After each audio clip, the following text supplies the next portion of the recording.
Brain don't stop. Brain don't stop.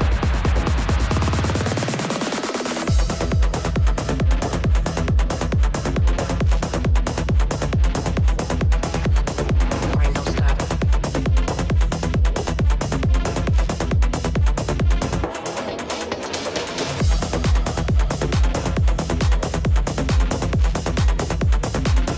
Brain don't stop. Brain don't stop.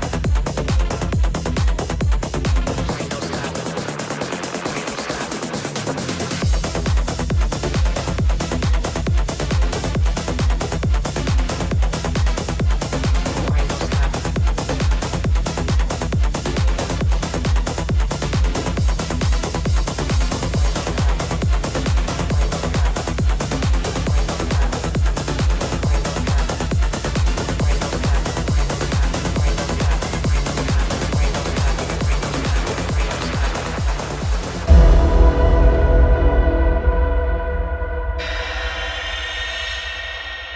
Brain don't stop. Hi, everybody. I almost started on mute once again, and I hope I'm not doing that. Okay, yeah, I'm not muted. Welcome to Chewed Gum. It's Tuesday, May 12th.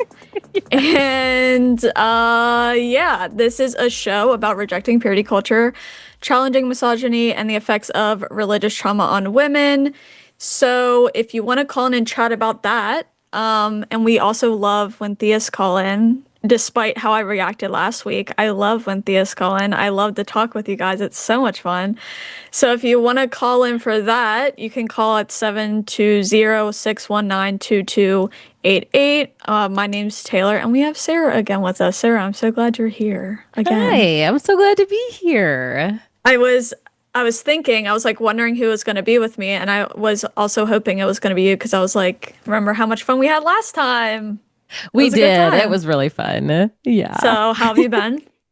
Good. Yeah. So I've now done a couple of these shows, and I definitely understand the anxiety of being like the official host. There's Yeah.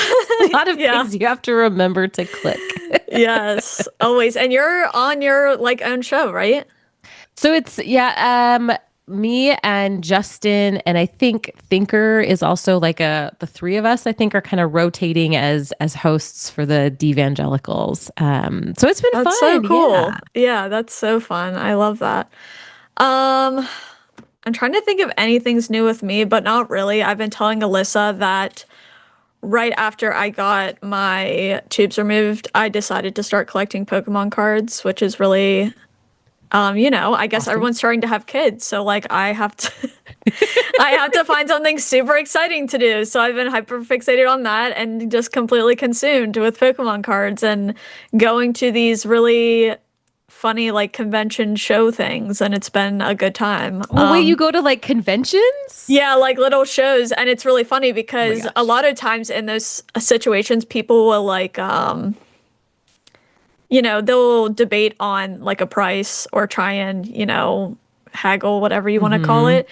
And I have yet to be able to do that. I went with my one friend who also got into it, and she's so good at it. So last week, my husband kept on saying, he's like, come on, just like ask them for a few bucks off. I'm like, no, I can't. Because in my mind, that's like so confrontational. It's not literally at all, which is so funny that I'm saying this now because I'm like, I think every day I'm like being confrontational probably, And you're yet, not. and yet somehow when it comes to like debating a couple bucks off of Pokemon cards, I'm like, no, I can't. But I would literally give him my money, my cash, and be like, okay, do it. And then I'd walk away. That's how much I hated it. I'm like, I can't be here for this. Well, amazingly, I am sure that is tied to the way that we grew up as women in the Yes. church. You know, like Yes. you can't make someone else uncomfortable, and you can't, be selfish and try and take something from someone else. Like, no, you have to be accommodating and sweet all the time. Right. And I've definitely grown up as a people pleaser. I don't know about you, but Oh God, yes. yeah, it's definitely something really hard to get over. And it Mhm. feels weird because in my mind, I don't know about you, but it feels like there's like boxes, like categories of, oh, the confrontation on online with like this specific topic is fine. But if it Mm-hmm. comes to literally anything else, I still really struggle with having any kind of anything, any kind of confrontation at all, even if it's not an actual confrontation. So, No, I totally get yeah. that. I think I still like I will probably have this for the rest of my life, but the need to be a good person and like Yeah. however you define that and that definition has changed over time, but I think sometimes like confrontation is so hard because you don't want to be a bad person. And this Right. type of confrontation feels easier because you believe in what you're arguing Yeah. for, you know? Right. And so you don't feel like a bad person because you're Right.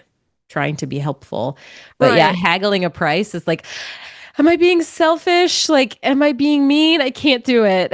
I know. And it was funny because I saw a TikTok the other day that was saying to women like you have to be a bitch sometimes or you'll get an autoimmune disease, and I thought that was so funny, but like there's probably like I don't know what the science is behind that, but I'm like I do.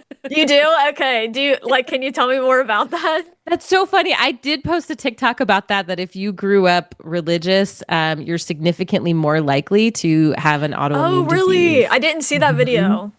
Yeah, so part of it is like the development of your immune system and the connection between it's called the HPA axis. It's your hypothalamus and your pituitary, two little organs in your brain with your adrenal gland. And so when you live in a constant state of stress, like you do when you live in evangelical culture for sure, you know, someone's always watching you, you know, you have to be perfect all the time.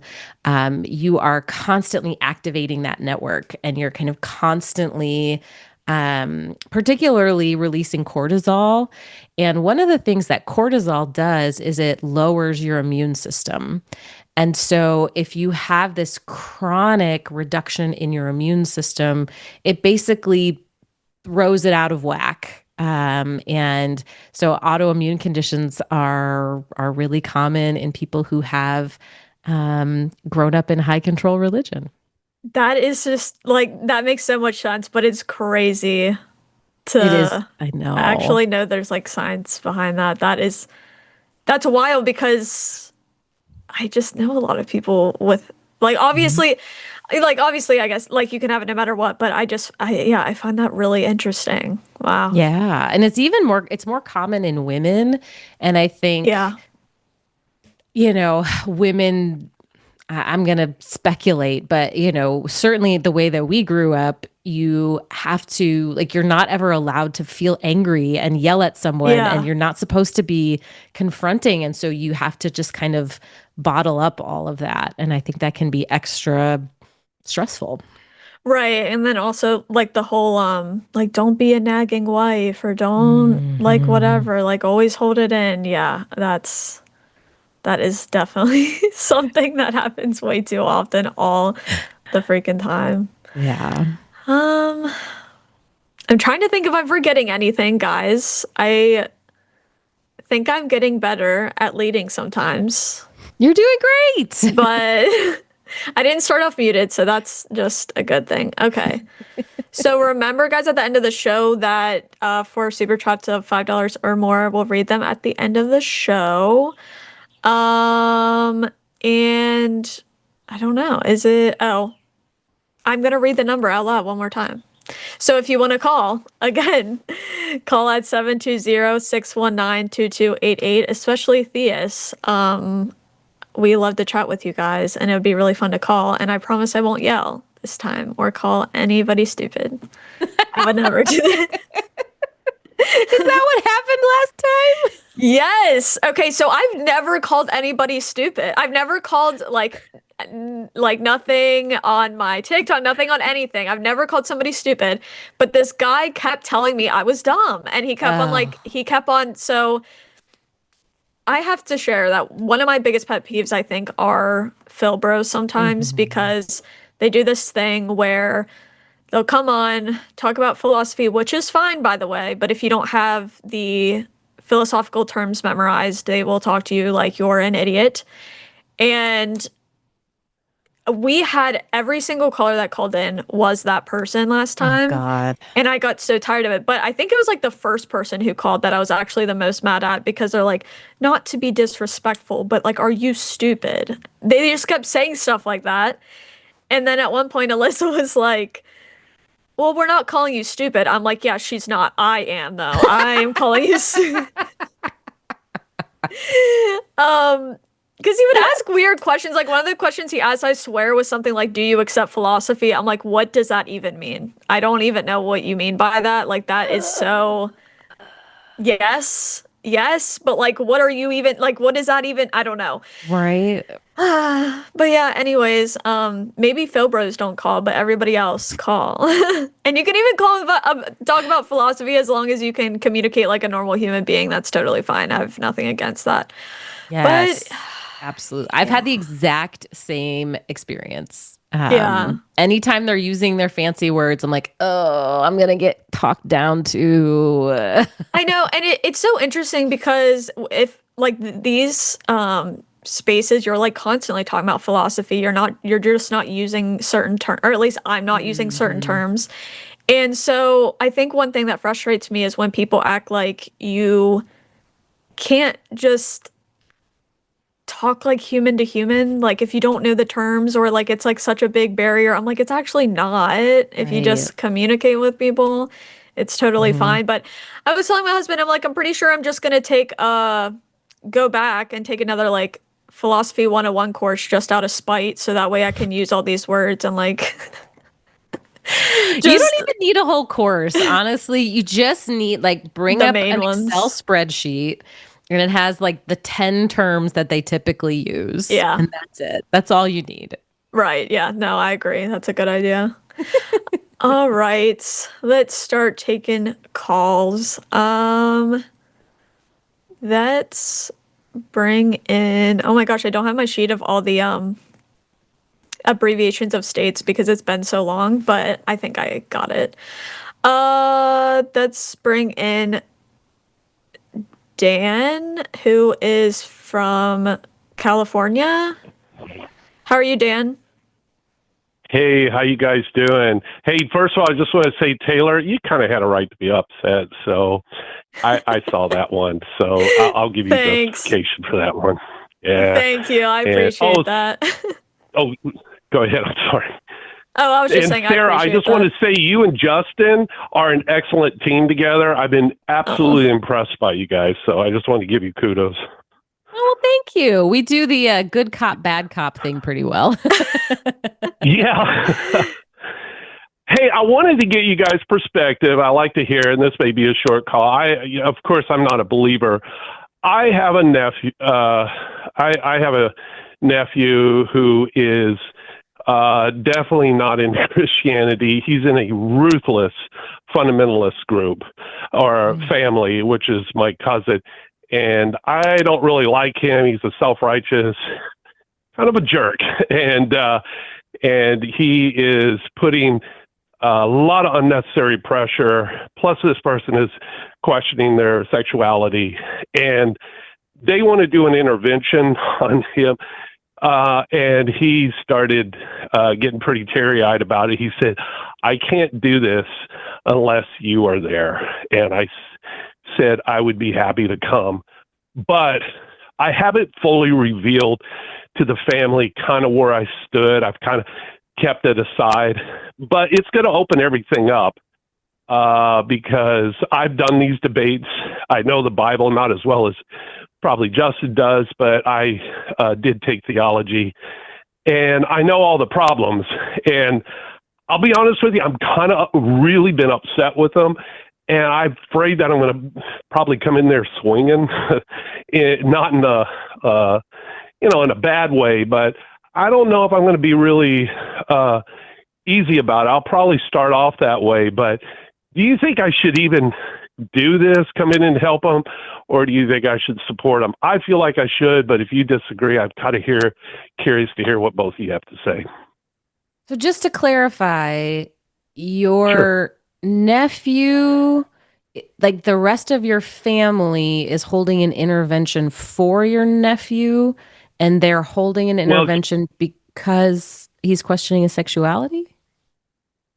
His also religion is mainly it. He's been questioning, bringing up problems about like slavery, the genocide, also God's behavior, and now he kind of hinted across to my cousin that he's basically bi and is open and wanted to open up, and it became not only did the religion came, but this came a problem. But it was the religion that was the big thing, and now they want to get a big part of the family. And some reason they want me in there, and I was like, sure, but they're wanting to basically steer him straight and get him back in, and I think this is just wrong. Why? So they don't know how you feel about it, and they assume that you agree with them? I think they do because I don't really get into I don't really say anything. When we're at the family reunions, I just kind of keep my distance. I don't really get too involved. So I don't really say anything. I've just kind of kept that off to the side. I don't know where they think I stand on it. They just say I'm a liberal and I believe in weird ideas, and that's as far as it goes. But I love my nephew, and we're so close, and I always hate it because he comes and visits me, and he's so low after it. And by the time he's with me, and he's been wanting to live with me instead of his parents, and that's been another weird place for me to be. And I just feel like a lot of this just needs to be revealed. But am I wrong? Yeah. I mean, if the intervention is for your nephew and you are going there to support your nephew, I mean, I can see why your physical presence would be comforting to your nephew, but I don't imagine that starting a big conflict that's not going to be a place where anyone's going to listen to your theology or your arguments. It's going to be too charged of an atmosphere. I mean, and you can ask your nephew what he wants. But that's going to be such a, emotions are going to be running really high for everybody. Yeah. Yeah. Go ahead, Taylor. Oh, I was just going to say, maybe they your nephew's family should know where you stand on things. I don't know. It's a sticky one, isn't it? Yeah. Yeah, and I've known my uncle who I get along with, he thinks I should, but he also knows that I can be he says you're really quick and you know this stuff better than they do, and you've been in the debating ring for about 20 years. You're probably the best person to go in there. My uncle was the one that felt like I should go, but I don't know. There's a part of me, I know it's going to create a rift, but I don't really care with some parts of that side of the family because I don't have that close a relationship. But on the other hand, I guess I want to be there to protect them. I get that. I get wanting to protect him for sure. I don't know enough to give you a lot of good advice here. But if your nephew doesn't have to go, maybe he can just not go. Also, I don't know if that's a possibility, but yeah, it just, as far as saying that you have debate skills, I don't think it's going to be a place where people on the other side are going to be able to hear your arguments well. That just won't. Yeah. So if you want to be there in solidarity, that would be one thing. Yeah. It's hard for me to really, I was just going to say, it's hard for me to say anything about it because I'll be honest, I stay so clear from that when it comes to family members, because I actually had a nephew say something to me the other day about not believing in God, and I was shocked. They are like a child. And I literally didn't say anything. I was just like, okay. That's all I said, because it feels like I can get very messy very quickly, especially when it's someone's, child involved, and yeah, it's hard. So I feel for you. I'm sorry you're having to deal with that. That's stressful. Yeah, he's 16, ready to go on 17, and there is this part. I did tell him this. I said, if they kick you out of the house, you know where you can go. Yeah, So I think that's he probably already the most knows. important thing you can do is say that you'll be there too for something like that Yeah. support for sure. And he's such a bright kid. You know, he's learning Yeah. science really well and physics, and they're wanting to stifle this, and they're wanting to, and he doesn't want to go to Liberty College. He wants to go to another college, and they're forcing his hand. And I just don't think this is right. And I just feel like I need to come in there and say, I can't support you on this one, and I'm going to defend him. I think that's where I'm Yeah. at. Yeah. So Well, you're a good uncle, and I wish you the best I of hope luck so. with that. No You problem. definitely are. Well, I know you got other theists you need to get in here. I just kind of wanted to see, and yeah, I think you're right. I probably won't go in there unless it lightly goes there, but I'll try to steer away. But yeah, Yeah. they're going to be forcing the Bible and Christianity, and him and I are pretty much going to say why it doesn't need to be in our pathway, I guess. Yeah. Well, good luck with So, everything. anywho. I wish you the best of luck. Yeah, very good luck to you. Thanks All for right, calling, guys. Dan. Hey, keep up the good work. I really appreciate you guys, and have a beautiful day. Thanks, you Dan. You too. too. Bye. Bye-bye. Okay. Yeah, family stuff is so That's so hard. I like hesitate to ever talk about family stuff because I'm like it gets so messy so quick. And everyone's relationships are so unique that there's really no way to know ever what somebody is walking into or what that situation could be so quick. Yeah, I totally agree. Okay, we have a couple theists. So let's bring in Joshua from Georgia. Hi, Joshua. Hey guys. How are you doing? Hey. Good. How are you? Good. What do you want to talk about? So, my question would be: are you guys ex-Christians? Yes. Yes.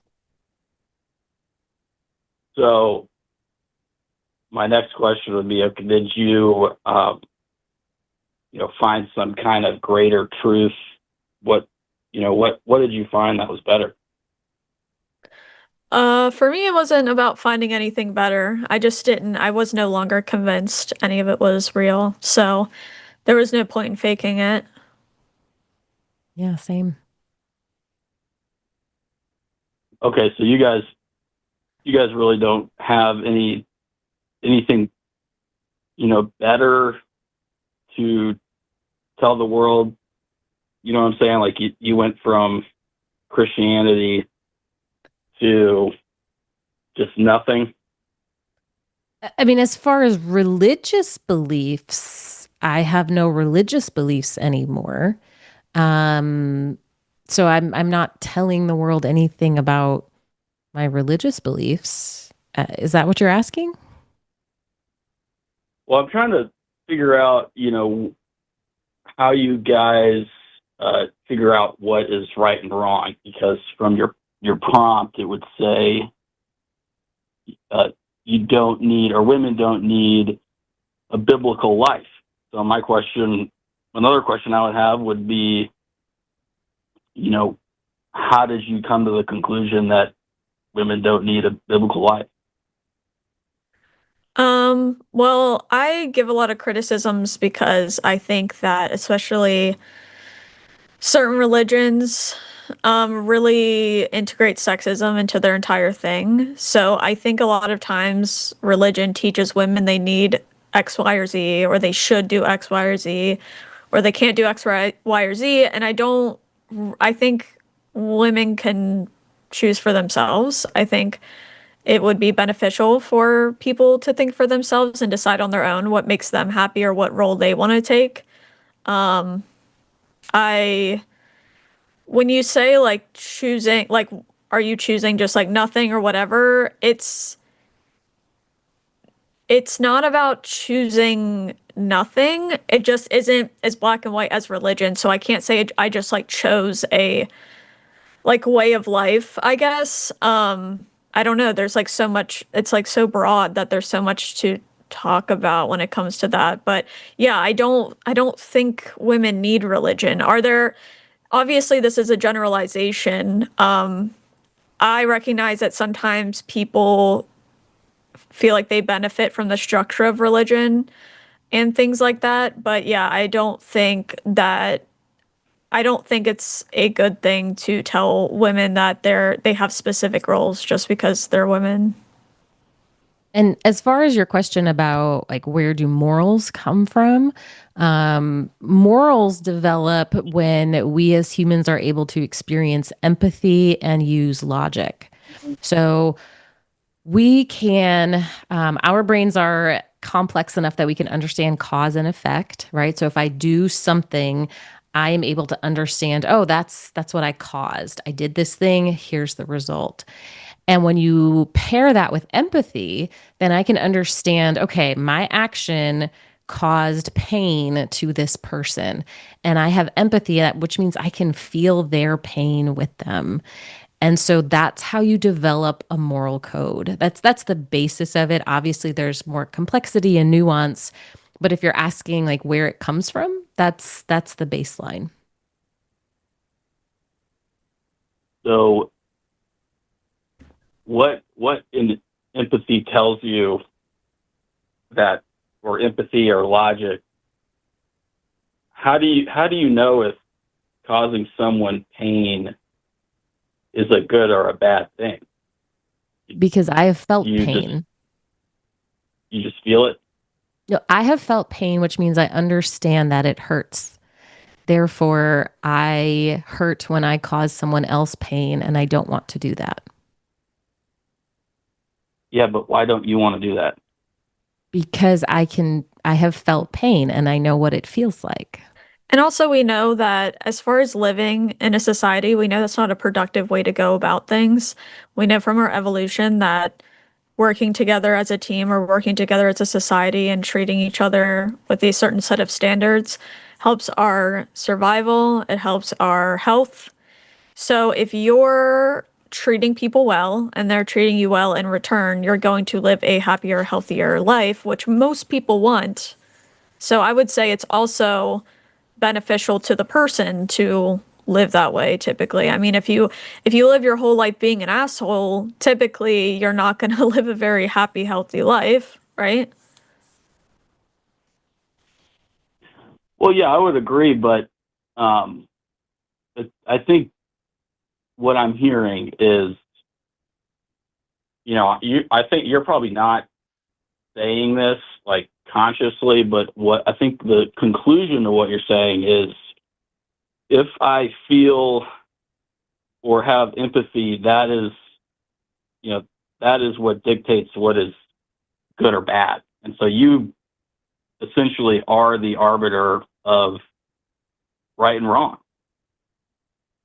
I mean, would you disagree? You're talking about That's right all I'm and hearing. wrong as if they are these independent existing things, like gravity. But right and wrong are human constructs. They are things we have created. And so I'm sure that might be challenging to kind of wrap your brain around, but it morals are subjective, including your morals. Everyone's morals are subjective because they are human constructs. Is math subjective? No, math is not morals. We're talking about morals. Well, what's the distinction between morals and math? So morals are a human construct. It's a perspective, right? So math we can measure empirically. It's a different idea. It's like asking what's the difference between oranges and a bunny rabbit. They're different things. Well, they're still intangible, so they have that in common. You can't, Okay. show me one. You can't show me an equation. You can write it down, just like I can write down, moral theory. So we But we can show essentially, you that they're math works, right? So I can do an equation and get an answer and see it play out in the real world. Regardless, well. You also said that morals work too. You said if you're going to be an asshole, you're going to have a bad life. So they seem to be pretty similar.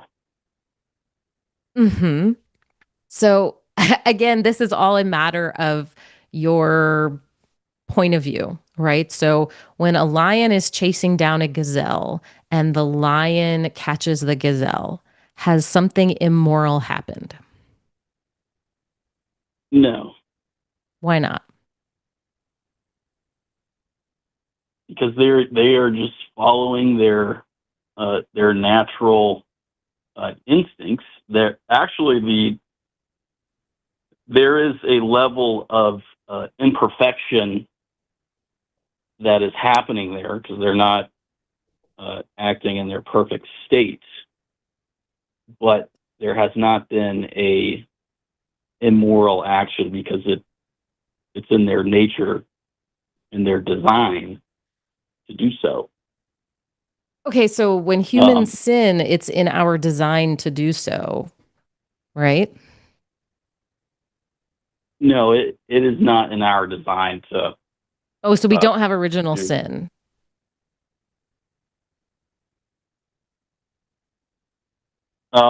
You're asking my opinion? Well, what does the Bible say? I'm assuming you're a Christian, right? Right. I would say that you have a fallen nature, and you have Right. a inclination to do so. Okay, so just But like the you lion can and the choose not gazelle, to. I have a fallen nature. And if I sin, I'm just acting in accordance with my nature. So why would that be immoral if it's not immoral for the lion? Well, the lion doesn't have a fallen nature. The lion has its own nature.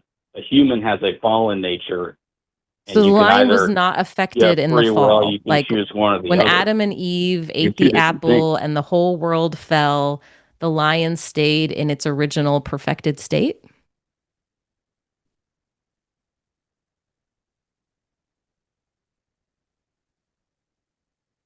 Come again? So you were trying to say that if I act in accordance with my nature, that's somehow immoral. But if the lion acts in accordance with its nature, that's not immoral. And you were trying to distinguish between No, our two that's not what I said. natures. No. I said the lion has its own nature, and it is following its nature. Uh-huh. A human nature is not the same as animalistic nature. There's Right, a but either way, distinction. we are following our own nature. In some sense, yeah. Great. So when the lion follows the lion's nature, that's The fine. animal, When I follow animalistic. my nature, that's suddenly immoral. Okay, think about it like this: the lion does not have free will. That is not a Really? part of the lion's nature. Why not? You the A the human, lion does not have any, you can't make choices? no, not in the sense of a human. Interesting. I've actually don't think I've heard that argument before. How much do you know about lions? But also, so did God Well, make it's animals a robots? Did God, it's because a like you guys don't. metaphysical it's a moral question. You can't apply moral questions to a subject that has no moral playground in it. It's acting by its nature. A human, You know that like elephants hold funerals for other elephants, and that crows can hold grudges and come back later for vengeance. I love that. that has to do with anything. It's demonstrating that they're advanced skill in thinking. They are not simply robots. They are making choices, and they are making arguably moral choices. In for example, chimpanzees have really advanced social structures. They have different tribes. They go to war with each other. They protect their young. They're making arguably moral choices. They are not making moral choices. Animals do not have a mind which can contemplate morality, and they do not have a will in the sense of that a human has will. An animal cannot commit a evil action. They can only do what their nature allows them to do. How do you know? By its nature, we can either obey our fallen nature, and because of our human will, we can actually go and return to our, in a sense, return to our original state, the way we were created. How do you know that about we animals? just went on a whole Joshua, tangent here, but I Joshua, don't think how do you we're know that really about animals? Well, I think you can think about it this way. No, I'm In an asking how you animal- know. Like, did you read it in a science book? Did you take a zoology course? Like, how do you know that about animals? Well, you can very clearly observe that animals have a distinct nature from humans. I just gave you several and I think examples of how animals act like humans, how they show moral character in the same way that humans do. That does not it does not just follow from that okay, now animals have the same moral nature as humans just because they seem to be acting as though they have some kind of moral code. So you have no reason to believe they do not. Like, you don't have any science to back your position. You don't have any reason to believe that they don't. And in fact, the observations that we've made would appear to indicate that they do. So why do you believe that they don't? Did someone just tell you that?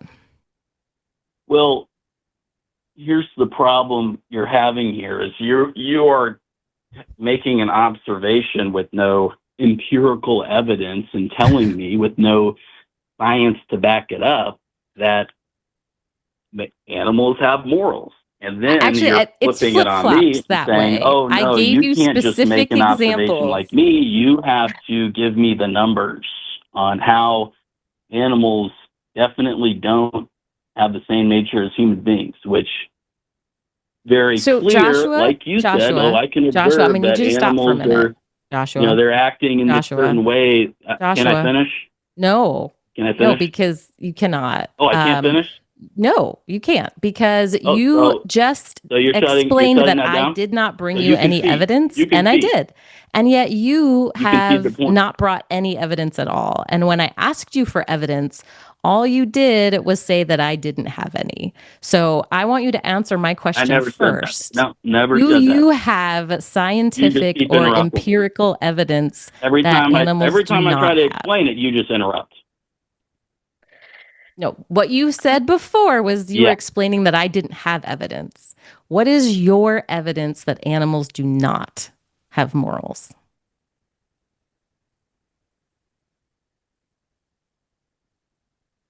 I am going to make a observational claim based Right, off so of evidence. I'm not observation. asking for your I claim. I'm cannot- asking I for your cannot evidence. Quantify.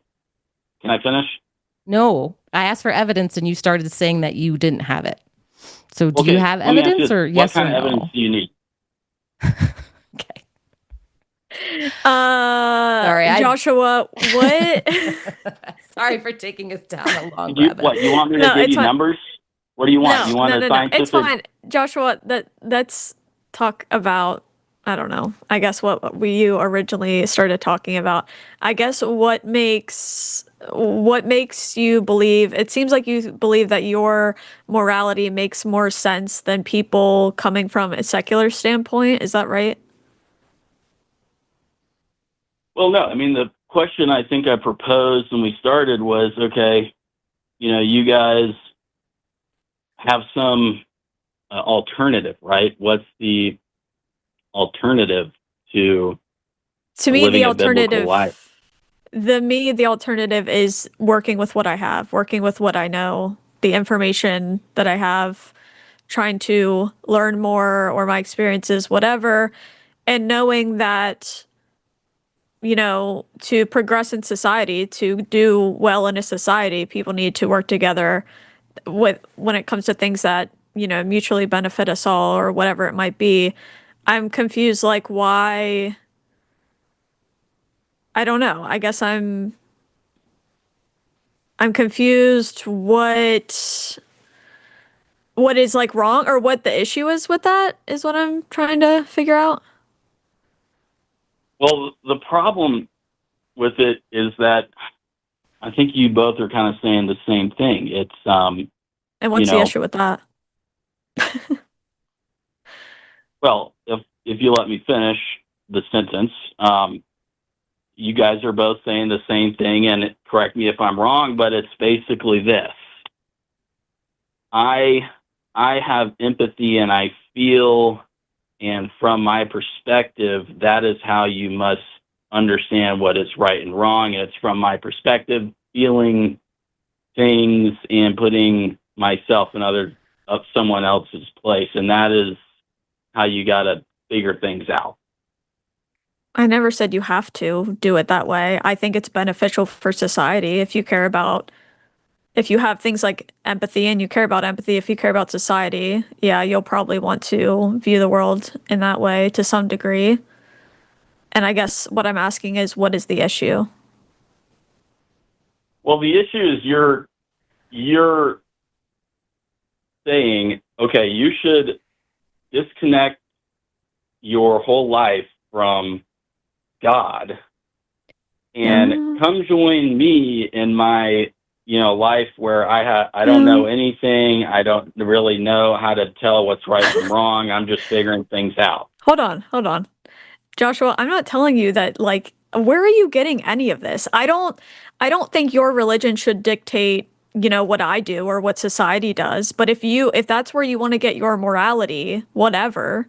But I just don't see how you getting your morality from religion makes more sense than me getting my morality from things like empathy or what I know about human beings and the way that we progress as a society. I just don't understand what is even being said right now or what the disagreement is, I guess. Like, I don't think I think we have kind of grown past this idea that, oh, we need someone to tell us that murder is wrong or stealing is wrong. I mean, and I can't even say these things in absolutes because when it comes to stealing, there could be, different situations that I would agree with the stealing maybe. But when it comes to these like broad statements, I'm confused why we need someone to tell us that. Like, there were societies that existed where they kind of agreed not to do certain things because they would survive better sticking together, and it wasn't the Bible telling them to do those things. So I just don't understand the issue here or why we need somebody telling us to not do those things when obviously people can come to that conclusion themselves. Well, it's very much not obvious that people can come to that conclusion themselves. I think that's crazy.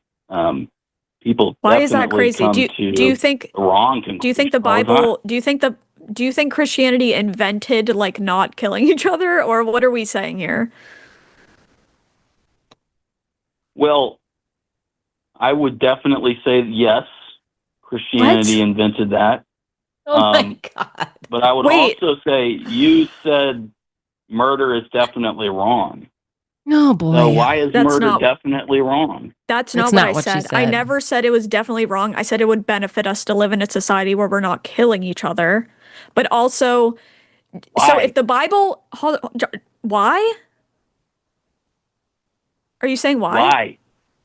Because do you think Why? do you think it'll be beneficial to society if we go around killing each other and we always have to look, we're like never trusting anyone in society. We have to look around each other, like we have to look around our backs at all times. Like, do you think that we would like prosper as a species if we did that?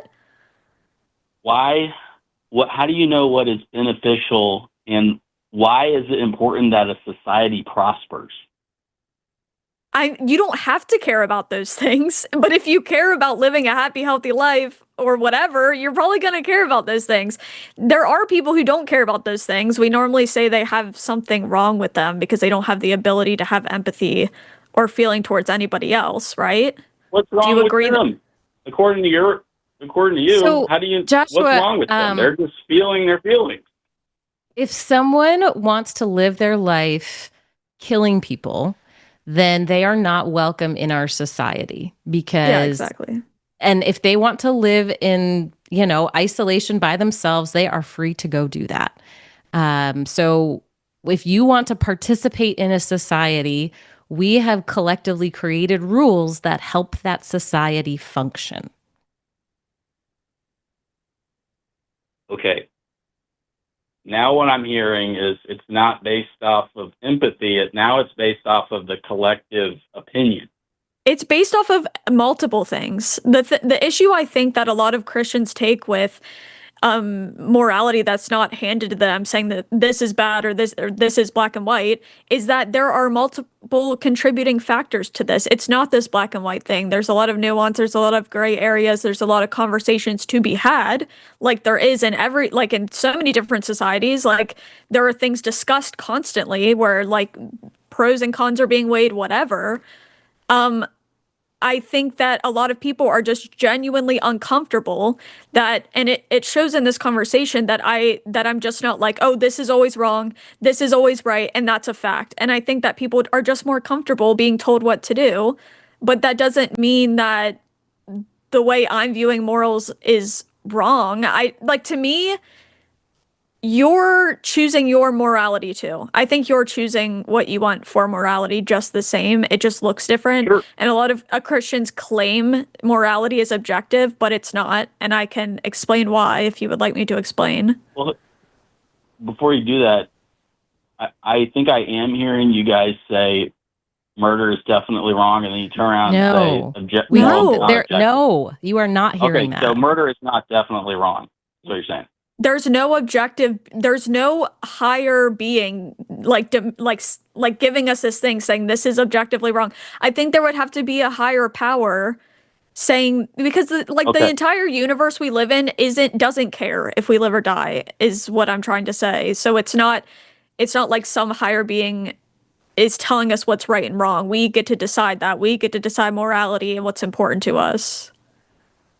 So murder is not objectively wrong.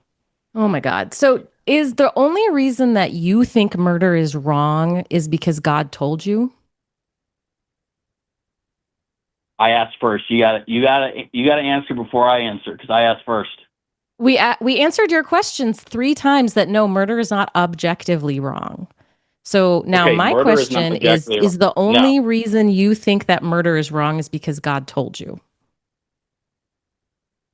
Essentially, yes. What? Yes? I'm sorry, I didn't understand that word. Said essentially, yes. That is essentially. Okay, correct. thank you. Yes. So you would, no matter what God commands you to do, or anything that God says is good, is just automatically good. Correct? Correct. Yep. So if God commands you to take the lives of children, then you have to say that that is morally good. Even though it's murder. Well, I see what you're saying. First of all, God would never contradict himself. Do that. Joshua, he did do that in the Bible multiple times. He did that in the Bible multiple times. He told people to kill other people, including children. And he did it himself. Yep. You did. Right. You're So right. you Yeah. think that that's morally good? Killing those children was morally good because God commanded it. Yes, I do. Okay. So what that means is Well, your what's moral funny about that? system You guys are is laughing. I thought you guys because thought it's that's just an what insane morality thing is to just like say. whatever you feel. Huh? What's going But we're on? not the claim. We're not the ones making the claim that like morality is objective. This is the point we're getting to. Wait, You're saying it is, but it's you obviously guys have not. been telling me Joshua, this hold whole on. time Joshua, hold that on. morality is Hold not Joshua needs to objective, take and then a like when I breath. say, Joshua, Yeah, I'm gonna need you to calm down a I little muted. bit. I muted him. Oh, Joshua, the good. whole point is, the whole point is that you're claiming your morality is objective, and I'm saying it's not. And one of the reasons I say that it's not is because there are plenty of times in the Bible where God commands people to do violence among other people, and that includes murder. So if there are situations where you believe murder is okay, then it's obviously not objectively wrong. I don't understand. Like, that is why I'm laughing, is because you're saying if you think something's objective, it can't be contradicting each other like this, but then you're just telling us that it does contradict. Did you want to say anything, Sarah? So, if your morals are just based on God's preferences, then your entire moral system is based on obedience. So, how you define good and bad is just, am I being obedient or not? And your moral code is actually not based on how do my actions affect other people. Your actions are only, or your morals are only, am I making God happy or not? Which is why all through the Old Testament, we see God commanding his followers to eliminate whole people groups. And you have to tell yourself that that's a good thing because God commanded it. It means there is no action that is too evil. There's no action that you could say it's always wrong. Because if God commands it, then any individual act is permissible. um, n- well, no, anything that is of God. Goodness comes from Him. That is the baseline, the core of it. So you're correct in the sense of, Right. So does if God God told say you yes? to take the Okay, life of a it's child, good. you would do it, right? Um, yeah, I guess so. If God told me to do that, that's what I would do. So murder is not always wrong. You So know, sometimes murder's okay. but you really don't understand anything about that part of the Bible, anyways. You're just Oh, right, totally, right. Right. gotcha. What We don't can you explain to me what I don't understand? Well, yeah, this is my read on what you think. It would be this. It would be, well, okay, there's these people, they're just hanging out, and then God says, "Oh, I don't like them. Go kill all those people." That's not And my that's kind of the end understanding of of the it. story, and that's as much as you need No, to think about. that's now you're just like making stuff up to make yourself feel better about your argument. That I think people give quote unquote reasons as to why God kills people or demands other people of killing, but I like the difference is like it actually wait, hold on, let me take a step back. It actually doesn't even matter if you think it's Is there any justified or good not. reason? Yeah, you're still saying that murder is okay sometimes, right? Well, it's So not like murder. why are you still saying that your morality is Wait, why is objective it when not it's not? murder? Why is killing a child not murder? Right, what are they guilty of?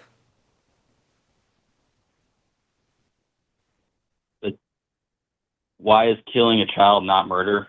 Mhm. Yeah. What's a child? What? What is a child? What is a child? It's a human being. I don't know what you want me to say. What? A human being? Yeah. I would say a child would be, from conception to, when they're able to be out on Let's their talk own. about like an 8-year-old. What?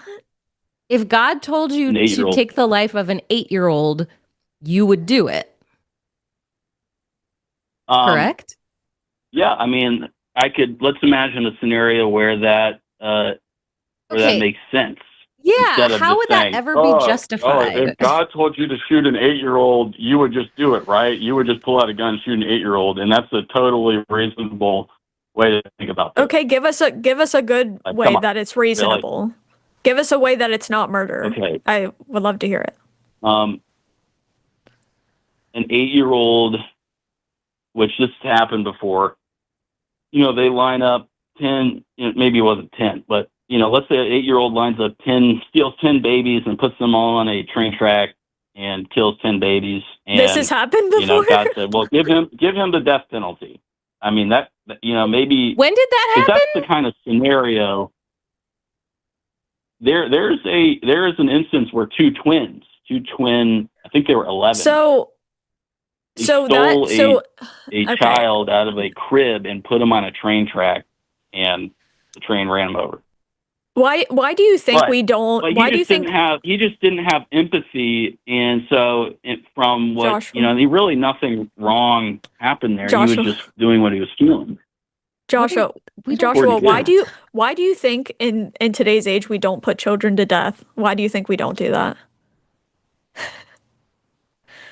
Because we're a ridiculous society, and we don't know right from wrong. We can't figure it out. And it's just up to, it's just how I feel. It's just like there's no real meaning to anything. So do you think we should have the death penalty for kids? Is this where we've gotten, like, while trying to justify your objective morality? Y'all went here, not me.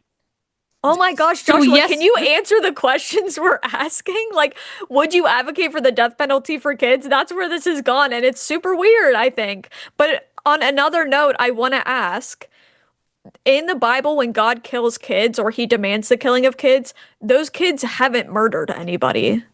So I'm confused I'm trying to understand your justification and why you think it's okay. When you in your mind, you have to come up with this crazy scenario that a child put 10 babies on a train track and killed them all. But in the Bible, there's none of that. There's just kids existing in certain societies that God wants to wipe out. All right, so now you want to hear my explanation. Great. Mhm. Here I go. Okay. So each life is a created being, and when you create something, you own it. That is your thing. So moms can kill their babies whenever they feel like it. Like they have a 2-year-old, they can just any person who has a toddler can kill the baby because they brought it into this world. Because God is the creator of life. We participate. Hold on. But we do not own people. As far as we know, we create life. We create other life. That's all we have proof for. But besides that, isn't the whole thing God shouldn't intervene because we have free will? So why is God stopping the free will of these children making their own decisions? Why is he just wiping them out instead? Is all of a sudden free will is not important, or what? Well, to continue my explanation before I was very rudely interrupted again, God creates, and he has the authority to take, to give and take, and to kill. So there is really no distinction. There's no difference between the flood, the flood account, Uh-huh. and the Amalekites, I think, is what you're referring to. The only difference is the method by which God passed his judgment. So that's why there's no problem with it, because we are owned by God, and he can do and pass judgment however he decides. And that was God's judgment. But Joshua, the way you're describing God isn't a good God. He's like, we're his playthings and he gets to kill and create like whatever he wants. I feel like when you're describing some kind of like all perfect God, I wouldn't describe him as someone who gets to do whatever he wants with his beings. I would like expect a response that makes more sense of something that claims to be perfect, because you're describing somebody who's playing Sims in like in a way I would when I was like 12 years old. Take away the ladder from the pool or whatever, delete the ladder when Sims are in the pool. Well, So you're making an assumption that it was No. a winged decision. Like, oh, okay, God just said, oh, well, go kill all these people, and it was like a Sims game, right? It's like that's definitely That's what not you the described. case. You Yeah. said that God is able to do whatever he wants and he doesn't have to justify his choices. So that's exactly what you claimed.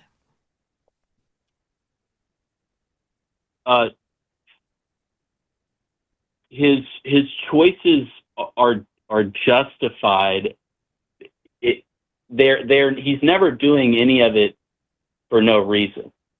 How do you That's know? not what I was saying. I was not saying Why that do you God think does God is things good? that contradict him. That he's How just, did you I'm come just to the gonna- conclusion that God is good?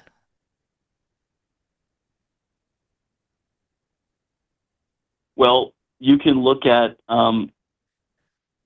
you have to say, okay, why is there goodness in the world? Period. Where does that come from?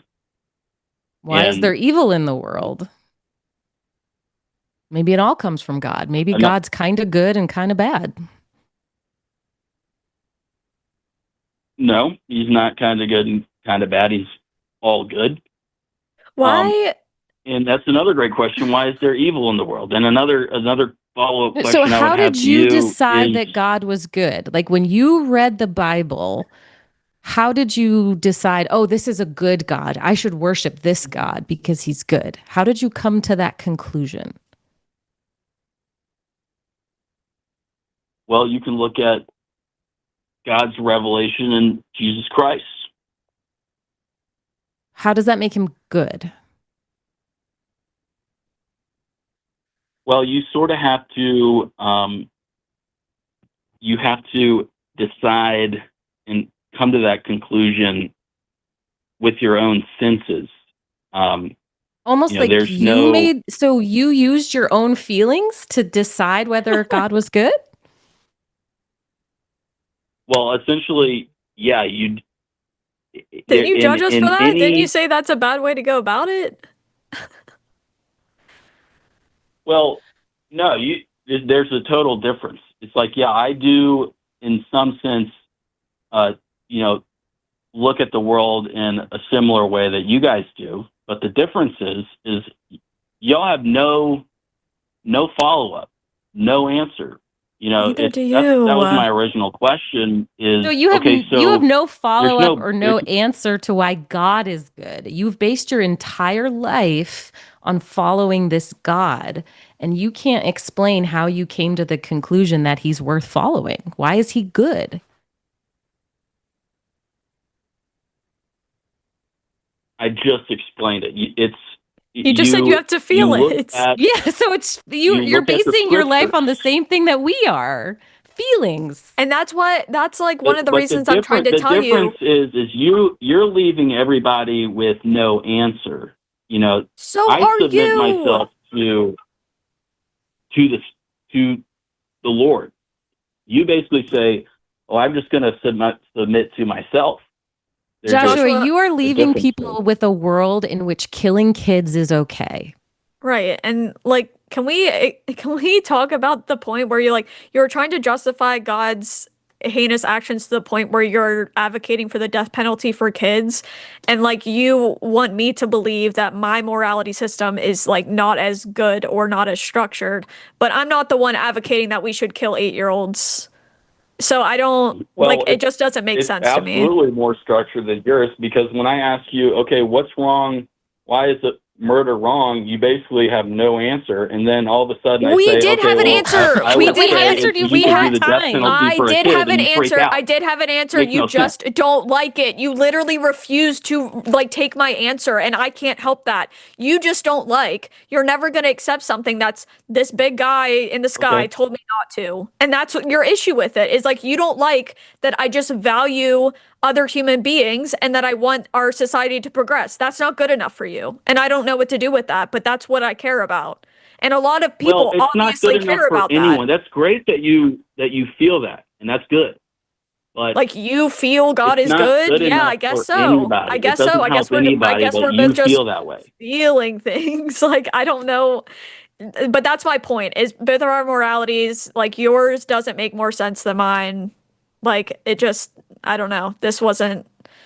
Anyways, we got to move on. But No, I it appreciate you absolutely calling. does. It makes so much more sense than yours. Your code of morality is basically whatever I feel. That's You what just yours said is that's too. yours. You basically, just said and there that's is no yours. right You and said wrong. it's because I feel God is good. You can't really take it back. You already said it. I appreciate you calling in. Bye. Have a good night. Oh, you concede. Thank you. Okay. Oh my God. Okay. Anyway, That was terrible. I was not expecting somebody to advocate for the death penalty for kids. Yeah, that took me by like I was kind of not surprised he said he would be okay following God's order to kill a kid, but then saying, "Yeah, death penalty for kids." What? And then like when we're like, yeah, that's like probably like why don't we do that? Like what's probably a reason people don't want to do that? And he's like, because you care about your feelings. It's like, oh my God. I'm so sorry that I care about other human Yeah, it's beings. like, you know what? You're kind of right. I don't feel good about killing kids. So maybe that's like, I'll accept that. Sure. Anyways, Oh God. let's go to the next one. Uh, okay, we're gonna bring in Thomas from Canada. Thomas, are you there? Am I on? Oh, hi. How are you? I'm doing well, thanks. What can I call you guys? Taylor and Sarah. All right, I'll call you guys Taylor and Sarah. All right, what do you want to talk about? So, I guess the prompt was, do women need a biblical life? So I thought related to that was, Is there a way you can get a little closer to your a phone? higher good or a sense of ultimate purpose? Sorry, what's that? Is there a way you can get a little closer to your phone? It sounds like you're kind of far away. Yeah, sorry about that. Let's try to move my microphone Okay. a bit closer.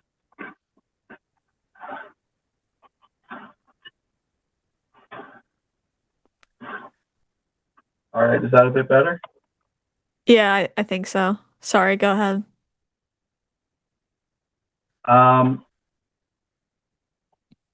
So I think that we do need or I think the claim that I'm defending is that without a higher good or a sense of ultimate purpose, that we're not really left with much less, or there's not really much left. Just distraction and just novelty seeking is all we have left. So when you say Okay. like higher purpose, are you talking supernatural or just a purpose that's outside of ourselves? Like a North Star, like something that's enduring and is outside of yourself. So that could be just a principle. It doesn't have to be a god. That's right. It could be a principle, but it would have to be enduring. It couldn't be something that could just go away.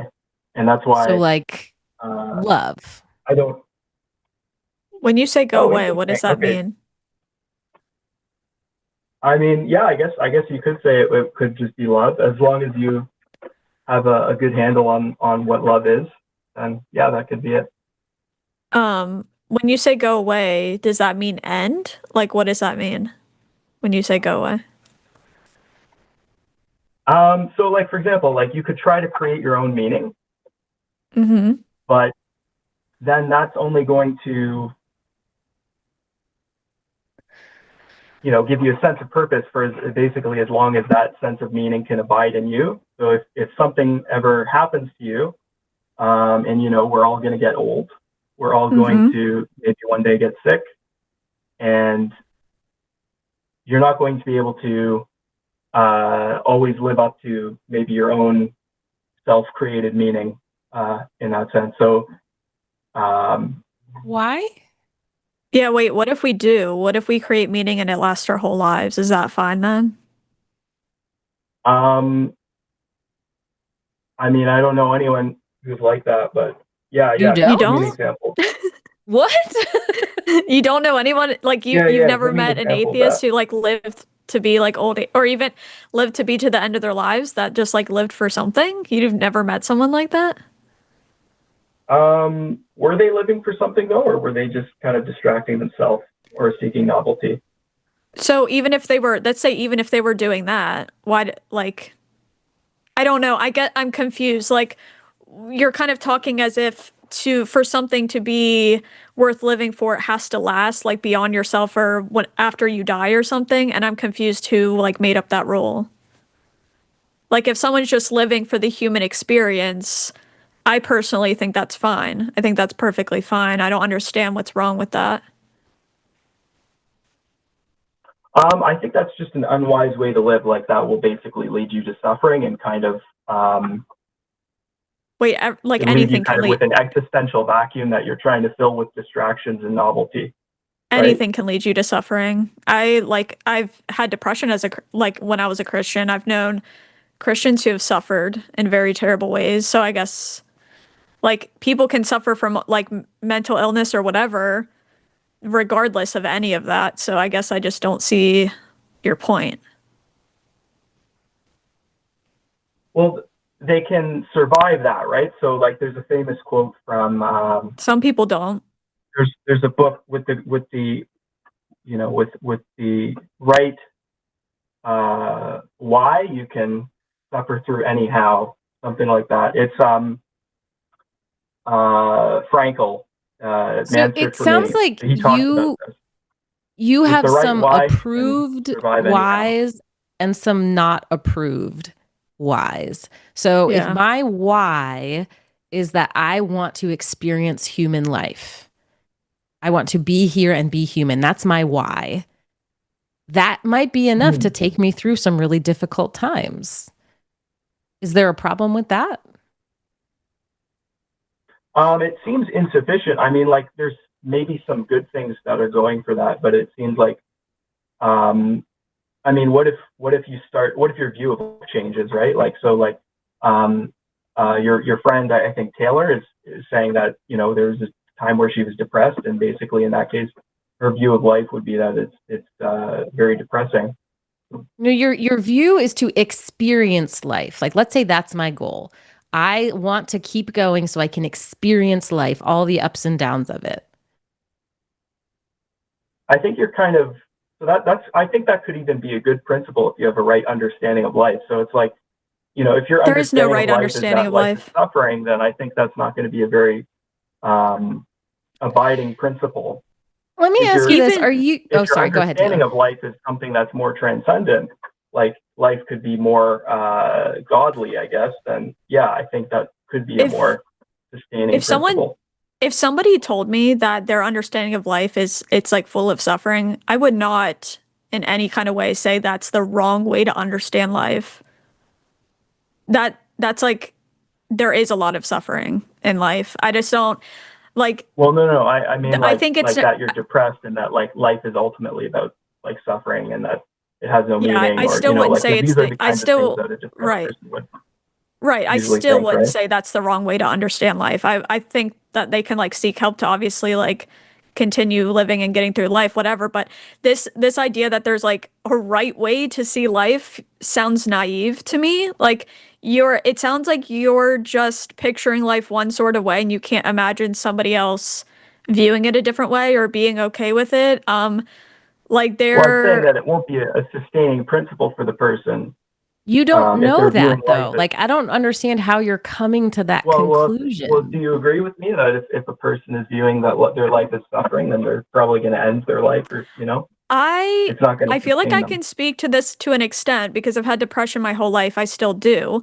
And I actually do have that view a lot, that life is suffering. I think that I view that in so many different aspects of every single part of life.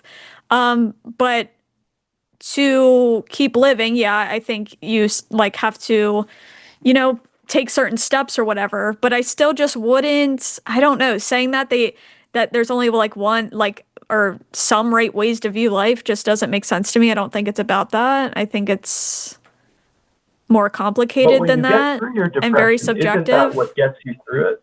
Is that you do know that even though you do have those dark times, that really that's not true. That life is about something more than that. No, I think that I don't really have that attitude of like, oh, there's something more. I do recognize that like I can improve things or whatever, but a lot of times my purpose for living is literally just I am here, so why not? Like someone said that not that long ago, and I think about that all the time. That's genuinely my view. I do like what like while I have the energy or whatever, I do want to try and make things better. Like that gives me fulfillment for like maybe people around me or you know, care about the relationships around me. But I would argue that's like most people. Like if it's no bigger meaning, maybe they just care about their relationships. Maybe they care about building a sustainable life while they're here. I just don't know why that's like not enough to just be like, well, I'm here, might as well like make the most out of it because that's how I view it. So whenever let's say I'm depressed and I want to Well, I get think help to those are get two different better, I things, don't right? So need you're saying I'm here, and then you're saying I'm going to make the most out of it. So those are two different things. So one is like I'm going to live the path of the least resistance, and then the other is I'm actually going to make something of this. I'm going to actually progress in life. I'm going to take this life and actually make something with it. I'm going to do something good, right? Yeah, but that's just what fulfills me. That is I think there are people who like let's say they want to keep living and they're like I'm just going to live because might as well I'm here. I think that's fine. I don't think they need some like bigger purpose is what I'm saying. I want to Um, ask you, Thomas, are you under the I don't impression think that's equally that going to get them through their depression, though, as if they have like a wait, Thomas, transcendent purpose, hold on, stop right? for a So second. maybe Are maybe you maybe if Thomas, they're in it Thomas, and stop, their stop. suffering will Before you decrease start over time. telling people how they're going to get through their depression, let's speak carefully about mental health here. So, unless you are a mental health professional, I don't think you're in a place to say what's going to help people through their depression. People get through depression in a variety of ways, often including therapy and medication.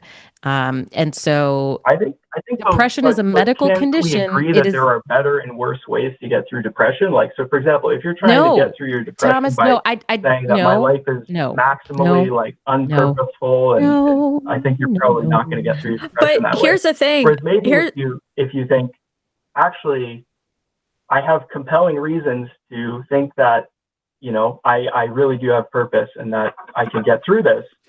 Thomas, you have You're such a more likely to naive get through your view depression. of life, assuming that, gosh, if people just had purpose, then everything would be better. And yeah. life is much harder than that. But Well, also, it people would can still have suck, but it purposes would that are suck, but with not your purpose, right? God. It's not that you're going to stop suffering or feeling pain, but it will sustain you through that pain.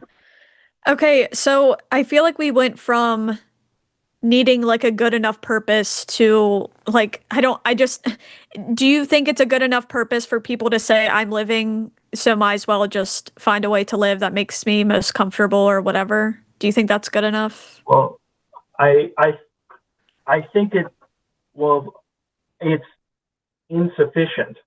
It's You To going who? to leave you with a vacuum. To And who? my claim is that all that's left is distraction and novelty seeking, What if I right? told So, Thomas, what if I told you that I think God is distraction? I think the entire thing is about distraction. What if I told you that? how do you mean that? Like a coping mechanism or something? Yeah. Um, I mean, But that's so that's maybe one way but the one thing is belief you could have. the difference here is Um, I do think that way, but do I think that's the wrong way to live? Not really, because I don't think there's any like when people pass away, let's say they're passing away and what's getting them through it is belief in God. I don't really care because there's no like consequence after they die. Like there's nothing bad that's going to happen to them. Like it's just well, that's it's what they should. intellectually honest, and I like that. So I agree with that. It's we don't want to just believe something just because it's convenient, No, but I'm saying right? if they do believe, no, That's but I'm not saying what if I'm they do saying. believe, if they do believe something that's just convenient, I don't really see like, I don't know, like, yeah, I'm like, I'm gonna have disagreements. I'm gonna have like thoughts about it, but I just don't understand how you can say that's sufficient or that isn't sufficient if that's just how people live, they're okay with it, and then they die. I'm just not understanding like the big deal, I guess. I think he's under the impression that all atheists have a Jesus-shaped hole in their heart, Oh. and that all atheists are living a hedonistic life from pleasure to pleasure and are secretly really sad and experience a lot of That's not what existential I'm complaining. loneliness. That's not what I'm claiming at all.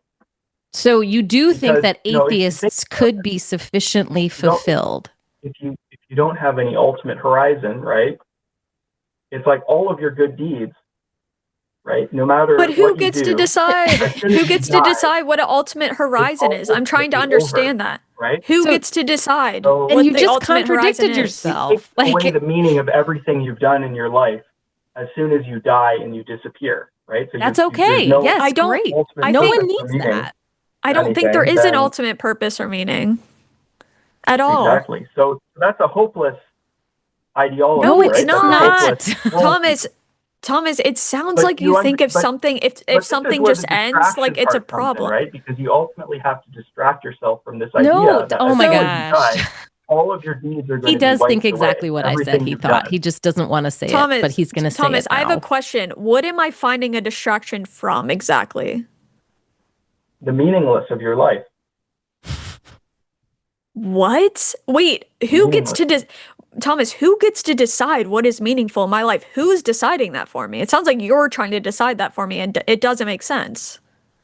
Well, my claim is that you can't decide it for yourself because it's Why? only your meaning is only going to be as long lasting as you can sustain it yourself, which you can't because Correct? you're going to get old and sad.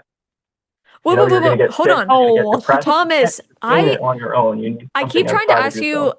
I keep trying to ask you this question. I feel like you're not like answering it. What again, what if my purpose is I'm here, might as well live my life and I just live my life until I'm old and then I die. Then what? Like I'm confused. well, what does he think happens to old people? I'm really I don't confused. know. Well, I'm not. Like, why do you think old I'm people saying don't that have could be your meaning? belief, and basically that's a hopeless worldview, right? No, wait, To We wait, agree that that's a you, hopeless you're world. missing the key words is to you. It is hopeless. But other people, like, because what is so hopeless about that? I'm not confused because understanding you're what's so saying that like, hopeless. so what if my life is meaningless? I No, like it we're that way. Yes. not. I Yeah, don't but even if it understand. is, even if I'm perfectly okay with living a like quote unquote meaningless life, who cares? I'm confused why like I just Well, don't yeah, of course, 'cause it's understand. meaningless, right? Who cares? No, Sure. Yeah, what if I decide it is meaningless and I'm like I'm just going to live because I'm here and then when it's over it's over. You can decide you can say that's meaningless and I can say, well, I might as well enjoy the moments while I'm alive and then when I'm dead, it's fine that it was meaningless because I just lived my life. What's so wrong with that? Well, I believe it is wrong. So basically, Why? I'm not saying I'll prove it to you that it's wrong, but I'm saying, can you really live that out? Yeah, people yes, do I every think that is day. kind of yes, self-defeating. Do you yes. think, Thomas, do you think there's no atheists that just like live their life and then die and they're like just they live like normal human beings? I'm very confused by this argument. Yeah, but I'm telling you that they're living a hopeless worldview, that they're No, they're distracting not. themselves from Who the are meaningless you of their to life and decide seeking that all of it. for them? Like, I want to know, Thomas, how many I'm not atheists do deciding you, anything for them. Thomas, can you I'm just stop for a observing second? it. Thomas, how many atheists do you know personally? Personally, I was an atheist for most of my life, No, that's not what I Okay. asked. so I know at least one, or I knew one. So you currently do I've not known know many. any Yeah. atheists. Well, I can tell you right now that I think most people are atheists that I see. And So Okay. the answer is I no. believe that You they're don't living currently life know of, like, any distraction and atheists. hopeless. So Thomas, Why are what you you're saying I don't know doing any? I is just told you I know many. okay. So you are projecting onto all of these atheists that you think actually they are all hopeless, or have each individual atheist told you that?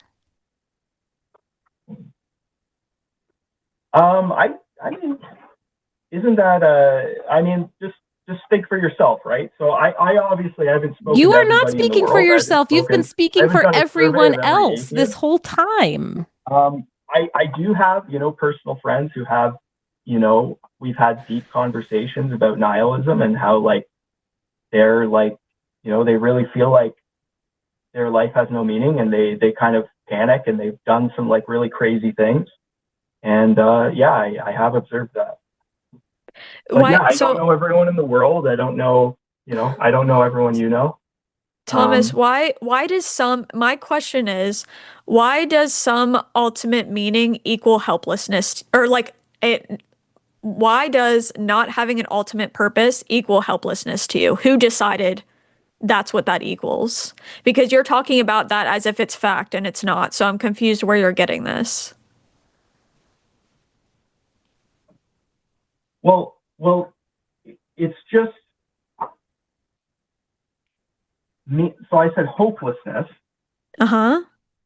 And it's a hopeless worldview, and you're right. According and you've agreed to with me, who? a couple Who decided that? multiple times in this conversation. You've agreed with No, me you're that, not listening to what I'm that at times you've saying. thought that. You're not listening to what I'm saying, because I said, who cares if someone doesn't think there's some higher being, or they don't think there's some like super meaningful thing that they have to do in life? Like, who cares? You're the one who keeps saying that that's hopeless. And I'm saying, what if people don't also, what if, like, I just don't understand who is deciding that you have to have some ultimate purpose to be hopeful in life? I just don't understand what you're saying. It's just not I very don't think clear. anyone's deciding it, right? I think it's just an inescapable feeling that we have when we see, like, for example, someone suffering, is that, that this is not good. And That isn't like, it's not that I'm judging it. I think anyone can judge it. I think that if I'm explaining it to you, I think you would judge it the same way. I think you've said that so you a don't couple of times, think, that that's how you view your life at certain points. And so you don't think, do you I mean, not is think that that, just not good? I mean, don't do you you agree think that that it's not good, or nihilists, do do you think that nihilists, it could be do you good? think that nihilists can't live like happy lives or whatever and then just die? Do you think that's like impossible? That's never happened before? Because I'm a nihilist. Well, I like, wake up the every day and I do motto the of things I need to nihilism is do. what is it? Drink and be merry, for tomorrow we die. Right? Okay. Because it's about distraction and novelty seeking, because And ultimately who you're going to be cares? annihilated. Okay, Right? and what So about it? you path of least resistance, the path of pleasure. And I'm asking, what about it? Who cares? Who gets to decide that's the wrong way to live, is to just be a nihilist? I don't understand. Like, you're not giving me an answer. You're just saying, yeah, it's hopeless, like it, or it's Well, whatever, like it's a I think fact. it's And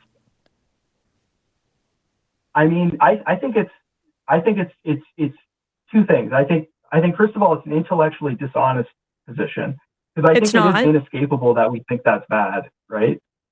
I mean, No. You know what, Thomas? even I in actually pleasure is think, something you know good, what I right? So always people say, are Thomas? seeking I something good. actually think, I actually think that nihilism is a completely neutral stance. I don't think it says anything positive or That's negative. right, because And it's like the path of least resistance, right?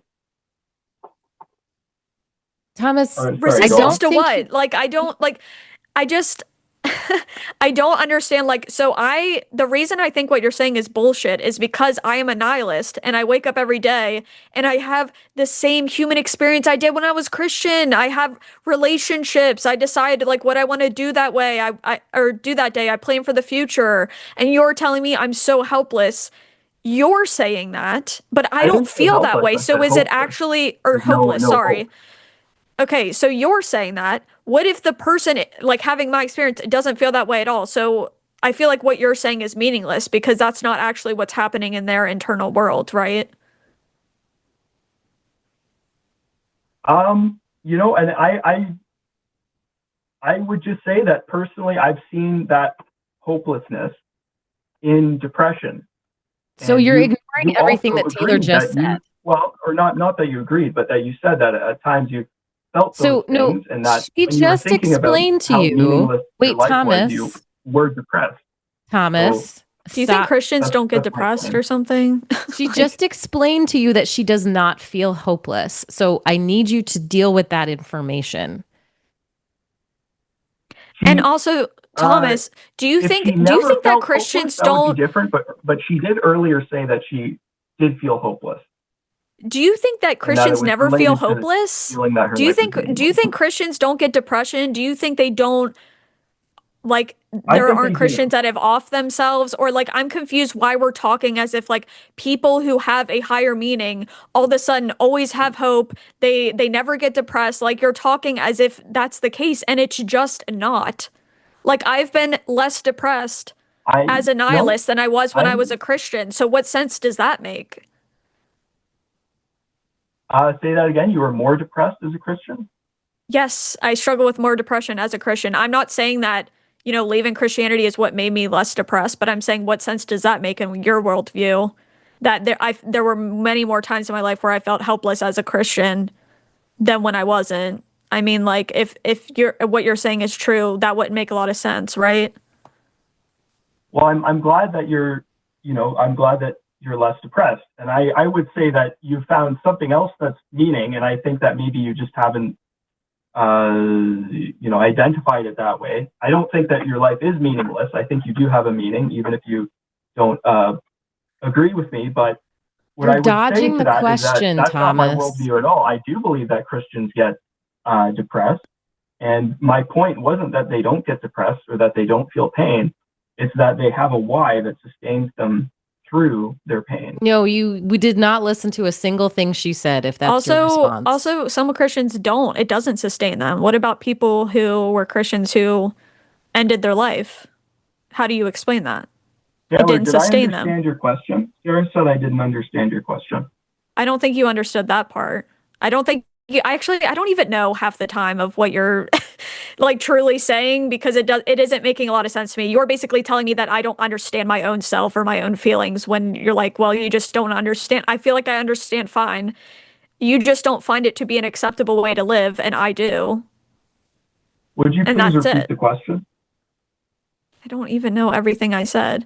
But the last question I asked thought was, that what you were about asking me, why, on my view, is this higher purpose such a good thing when Christians get depressed? Yeah. Is that the question? Well, not more than just a good thing. Like your worldview is that if they have a sufficient why to sustain them, they would not take their own lives. And we're assuming that your proposition is that getting meaning from God is a sufficient why. And Taylor just gave you evidence that it is not a sufficient why for some people, which seems to contradict your worldview.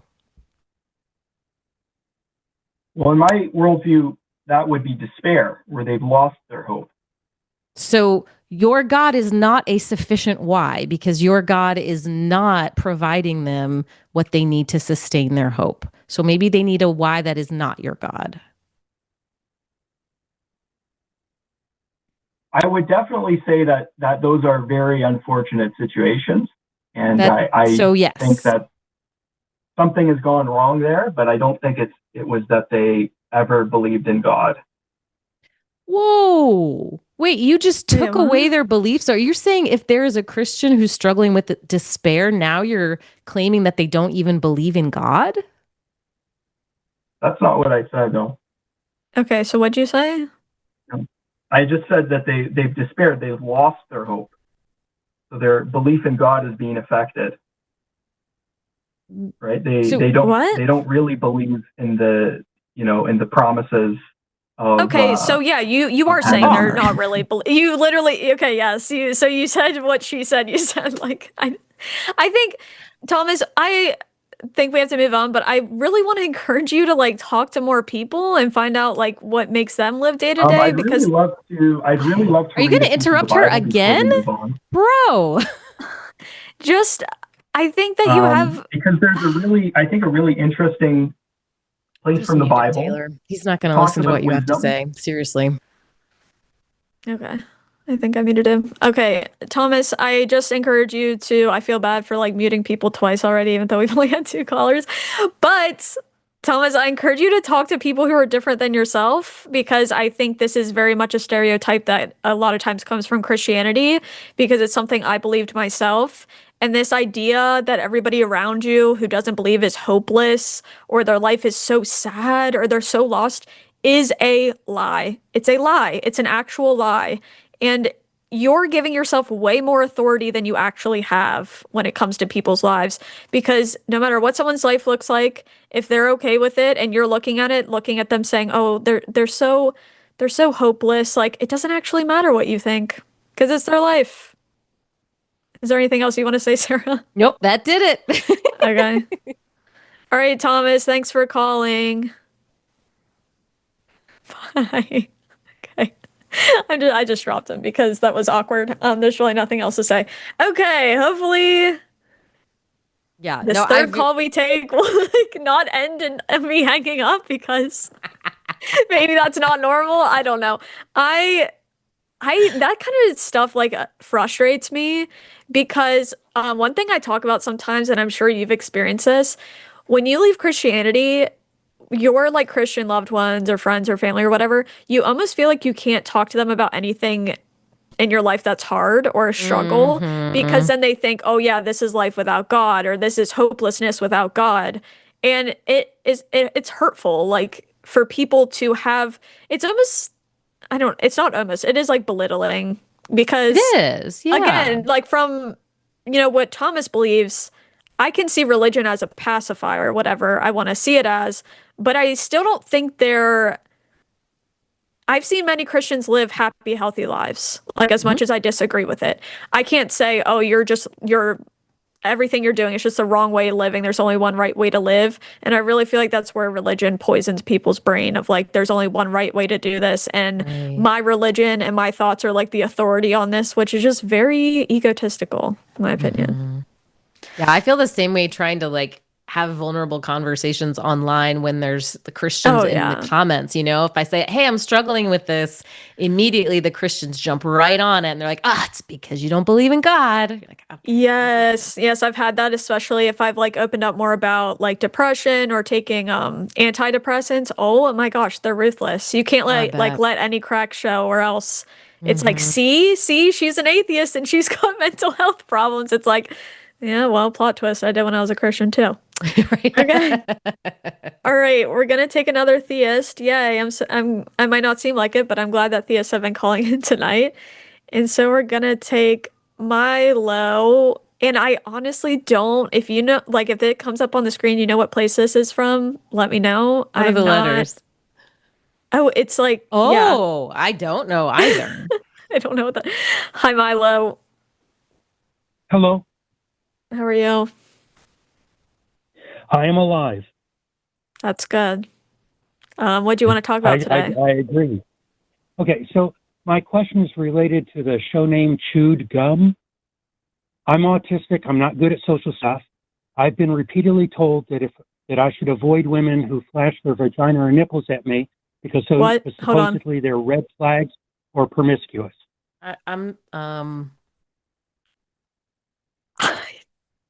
What? I don't know what's being said here. Can you say this in like I don't know. I don't know either. I'm just gonna okay, so sometimes when I'm out in a social condition, and I know I'm not the only guy this happens to, that sometimes women will flash their vagina or their nipples to get my attention. Sorry, I'm gonna drop that one. I'm not sure what the story is there, but it's a little weird in here. So I'm just gonna... nope. Milo, I am sorry if you're trying to be sincere, but I just don't know what to say. Okay. All right. Let's take an atheist next. Let's bring in Val from, I want to say Indiana. It's Hi, Iowa. Val. Iowa. Oh my gosh. I should have known. Yeah. Indiana is IN. Oh, I knew I would do that at one yeah. point. Well, Iowa is IA. Okay. Yeah. Well, how are you Easy doing? to mix up. I am doing pretty good. I don't know how you guys stand up to listening to these men talk to you. So you're an inspiration to me. Just A lot of practice. Mine's more of a story time for you. I am 37. I have 5 children, and my last child is my last child. I had my tubes removed, but when that happened, the hospital that I was going to give birth at needed my husband's signature for my tubal, and they needed me to go in front of like a panel to explain why I wanted to have my tubes removed, even though I have 5 children. Oh my God. Yeah. I'm like in So, shock. and Like this is a Christian, I'm using air quotes, Christian hospital. I am a former theist.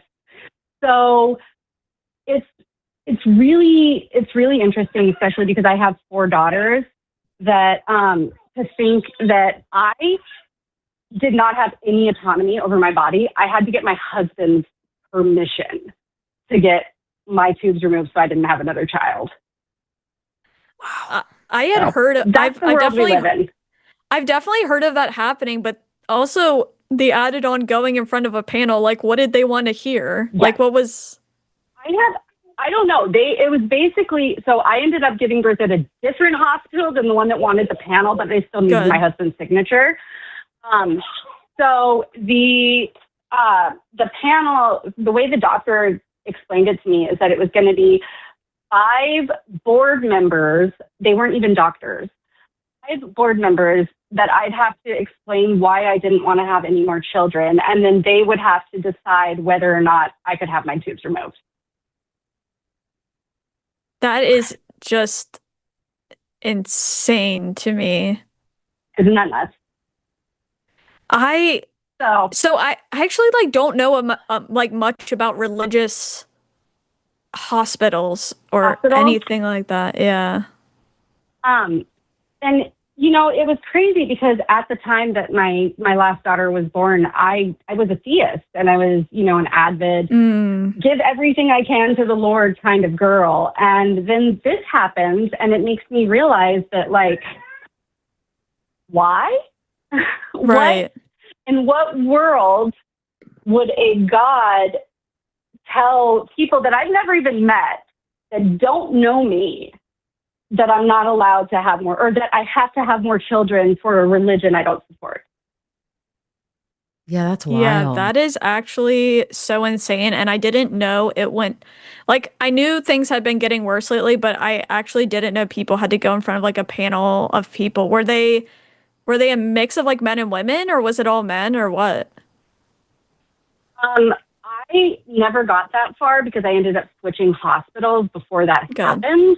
It was more of a, you know what, I don't deserve this. I'm going to give birth somewhere else. No. But Good for you. I live in a very red state. So finding a hospital that was actually okay with it was still tough. And even though I didn't go in front of a panel, my husband still had to sign my paperwork. And then on the day of my C-section, when I was sitting in the OR, the doctor's like, okay, husband, can we remove her tubes? Like, they had to make a verbal confirmation from my husband in the operating room that my tubes could be removed. That's so disgusting. Yeah. It's interesting because that's all this call is. No, it's so insane. And I was actually surprised because I live in a small city that's pretty liberal, and I went to like make a appointment with a surgeon to schedule my surgery to get my tubes removed, and there was actually way more pushback than I thought. I mean, they definitely didn't say, you know, my husband needed to sign anything, but they did ask like what his opinion was. But there was a lot of pushback. Sure, you want to do it? You might change your mind later. Yes, and they did that for like 30 minutes, and it actually really caught me off guard because of where I live. And also there was a lot of moments that felt like super awkward because they would say that and then like just stare at me, like expecting me to change my mind. It's Change your so mind. yeah, Yep. and it makes you feel so weird. Like I'm sorry you had to go through that. I have a very, I don't want to say it's rare, but I have a very weird kind of autoimmune disorder. It's a type of arthritis. And so when I get pregnant, it's like hard for me. My body swells up in places it shouldn't. And so I was just like, you know what? Yeah. I cannot have another kid because I can't move when I'm pregnant. And just the fact that I had to justify that to someone who doesn't even know me. And I'm like, are you kidding me?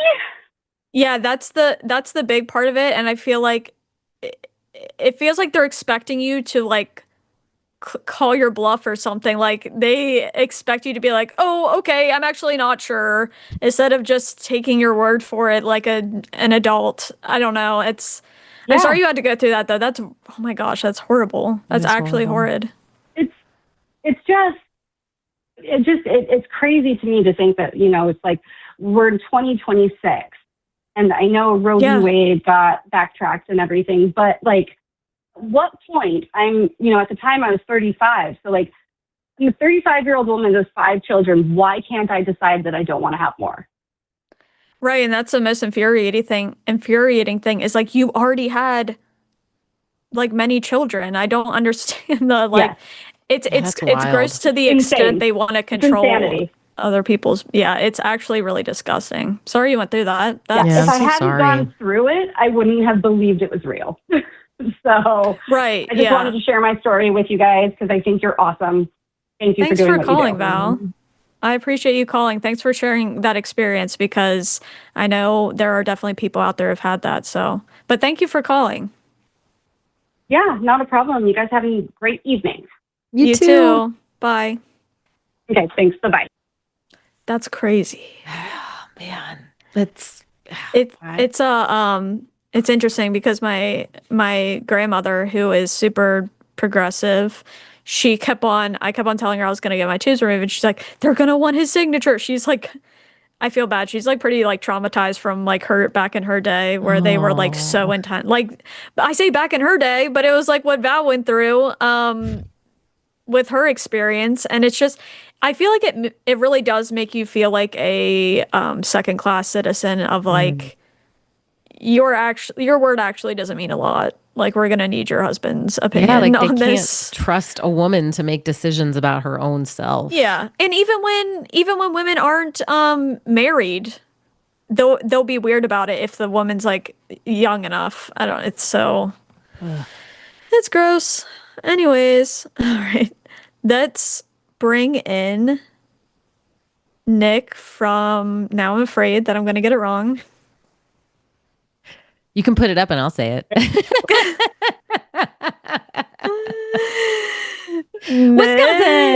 Wisconsin. Okay, I was gonna, I was gonna get it wrong. Hi, Nick. Well, I'm glad I made you both laugh before I even said a word, because I'm a stand-up comic, but whatever. So. What do you want to talk about? Okay, well, what I wanted to talk about was I talked to you before, Taylor, about how you've been a part of my deconstruction, and Sara, I've been watching your evangelical Bible things. Oh yeah, I've with been Justin. Them at night. Yeah, and they've been really good. So first of all, I just want to say that you've both been very good. Oh, thank you. I appreciate that. Thank you. Yeah. Mm-hmm. And and I hope you help a lot of people out too. But what I wanted to talk about was that since I deconstructed, my family is not happy about it. Mm-hmm. And I know I talked to you, Taylor, about my nieces and everything, and they still talk to me sometimes secretly, because they like me, crazy Uncle Nick, But the thing is, it's like, and I know you both have the same experience. I'm wondering, how did both of you not confront, but just tell your family, this is how I am. this is what I think. What do I do? And I think that could possibly help a lot of people listening here. I'm asking. I don't know. Yeah. I feel bad because I feel like when I talk about this, it's not helpful. But what I did tell my family about what I thought about, very kind of like briefly, didn't go into detail, but they knew that my politics were way more progressive than theirs, and they also knew I no longer believed. But I had wished if I could go back, I would like it to be in a less chaotic setting where I would have planned it, because I definitely didn't plan it, and that led to like not Nope. good things. Yeah. It could have been worse, but it could have been better. But what I will say is, Can I hate to interrupt because I hear people interrupting all the time, but can I interrupt because this is actually a good time, I think, you know? I don't want to do that rudely though, but, no, you're good. but, no, you said, because you went against their politics. Here's the thing, you know, full disclosure, I'm, conservative in terms of economics, but a liberal in terms of you know, life. You know, so Okay. that's how, you know. But you know, when I talk to my family, they're like, you know, you don't believe in God, whatever. So I'm like, no, I'm just talking, and I'm not a Trump supporter. I hope, Yeah. you know, but you know, I voted for Kamala Harris. I've never voted Democrat in my life. You know, this is the first time. Mm-hmm. But you know, Yeah. they're all against me, and I'm just trying to find out how I can. Life is short, you know. Right. Yeah. I want to be with my family. Right. And Yeah. I love death. Say that last part again. What's that? Can you say that last part again? I missed it. And my nieces, who I love to death. Oh, okay. Yeah, I think one is 13. I also have a niece and two nephews. And for me it was like a little weird because, you know, politics was so ingrained into their religion. It's like almost the same thing. But what I will say is after that night, we never really talked about it much again. And I do know to be able to maintain relationships with them, which some people might not understand. I know a lot of people are like, why not just, you know, cut off the relationship? And I only have siblings left in my life. But to be able to maintain in those relationships, I have a boundary of not speaking about politics or religion. Whether or not that's good or healthy, I'm not sure, but I do know it's the only way we can function and have a relationship. But I know everyone's situation is going to be different, and there are times where I haven't been able to keep my mouth shut because there has been times where I'm like, okay, this is important enough for me to say something and acknowledge that I'm not just gonna, you know, sit here while they say some pretty horrible things. But yeah, I feel like I'm not.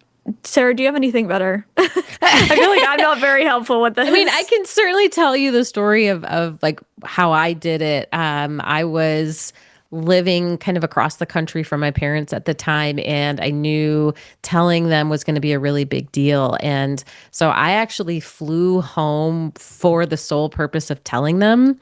And because I didn't want to ruin Christmas, and Christmas was going to be like the next time I was going to go home.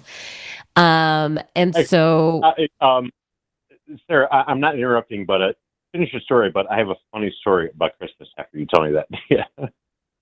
okay. So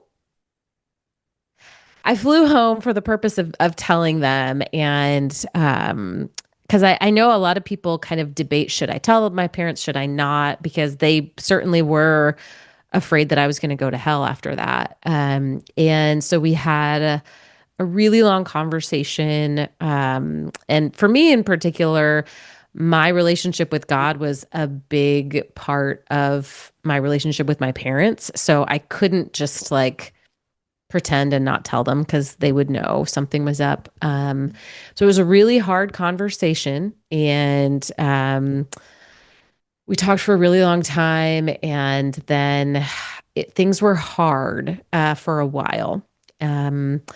I am lucky though, like I think because my parents' response was more like sadness and worry and not anger. And I think Mm. a lot of people do experience where when they tell their family they're met with anger and confrontation. And I think that's a lot more difficult. Um, I definitely so I feel lucky about that. And we talk about it on rare occasion. But we have kind of gotten to a nice, I don't know, equilibrium about it.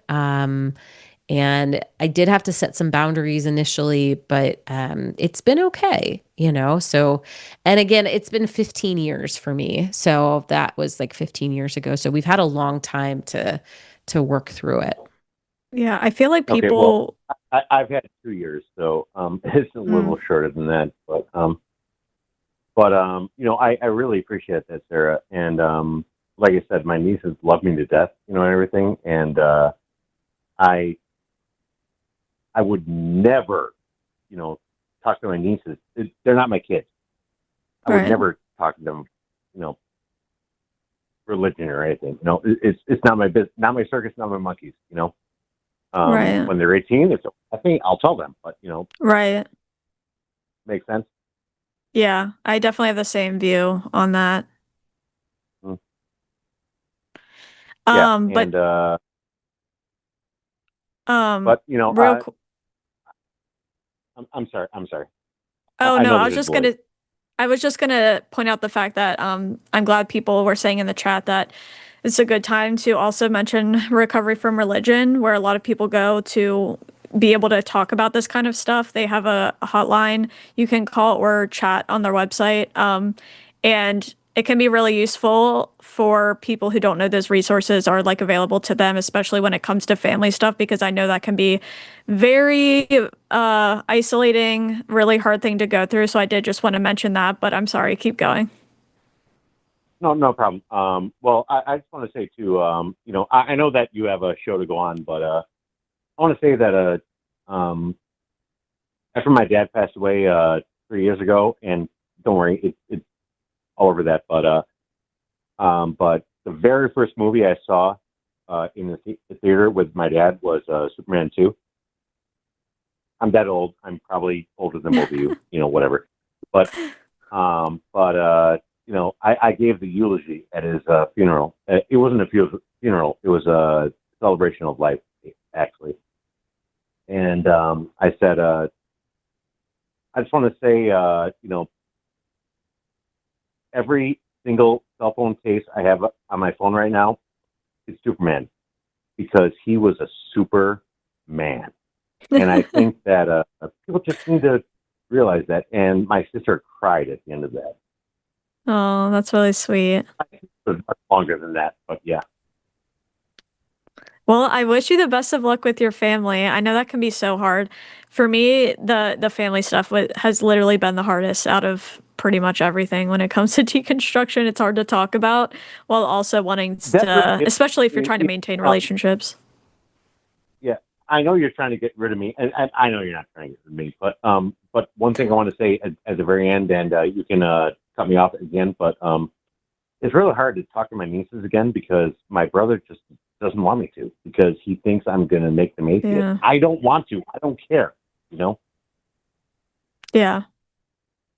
You know what I Yeah, mean? that's a really like awkward place to be in because I've had conversations before with my sister where she's like, don't talk to them about X, Y, and Z. I never have, by the way, but I do Yeah. understand. I can understand from their perspective of what they think is right and trying to do what they think is right. And I can respect that, but I'm like you in the way where I'm like, okay, once they're 18, they're like kind of their own Then, person and we can have conversation and that's how I view it. then, you know, then I can talk to them about whatever I want. You know.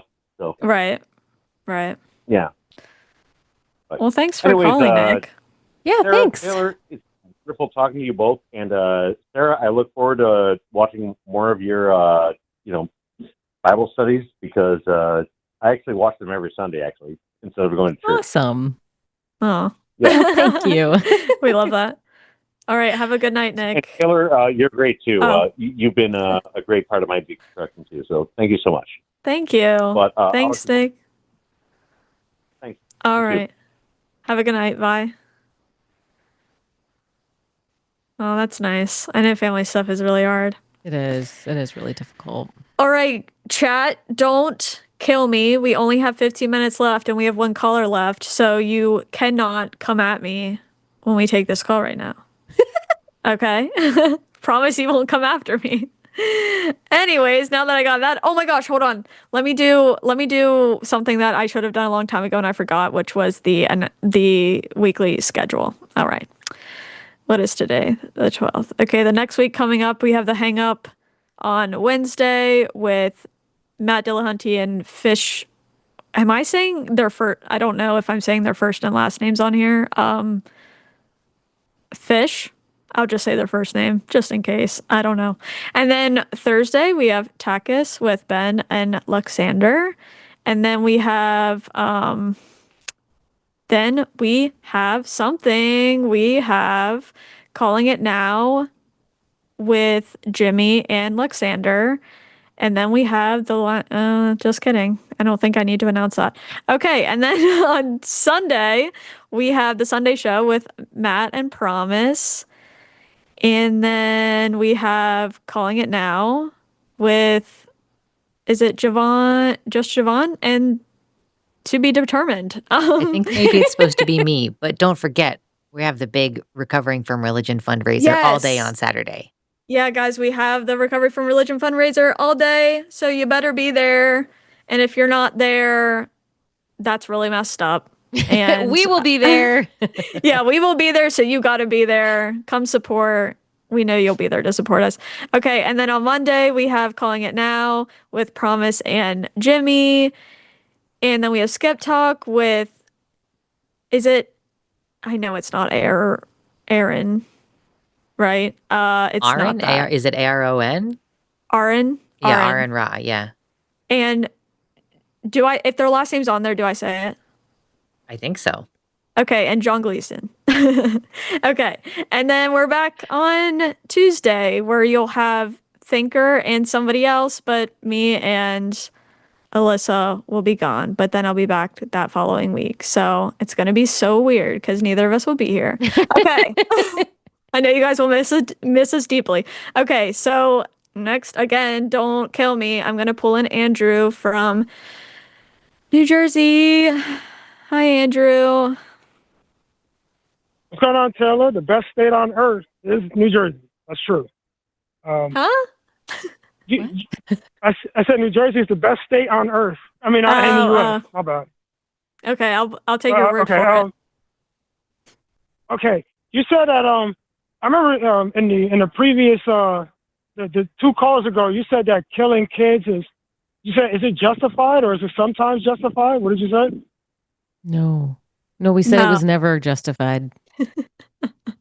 All right. So can I give you a scenario? Sure. All right. So let's say you got a bunch of Islamic girls from Palestine. They're all strapped with suicide vests and they're running towards your border. Would you instruct your military to eliminate those Palestinian Muslim girls? No. Andrew, what kind of question is that? Like, can we not talk about these weird why are we there in the first place? So would be my main question. No, let's say they're coming from south of the border. There's a whole bunch of Islamic girls. They're running. They're strapped with IED explosives. They're running towards your border. You're the president. They say, we need you to take out these girls. I already said no.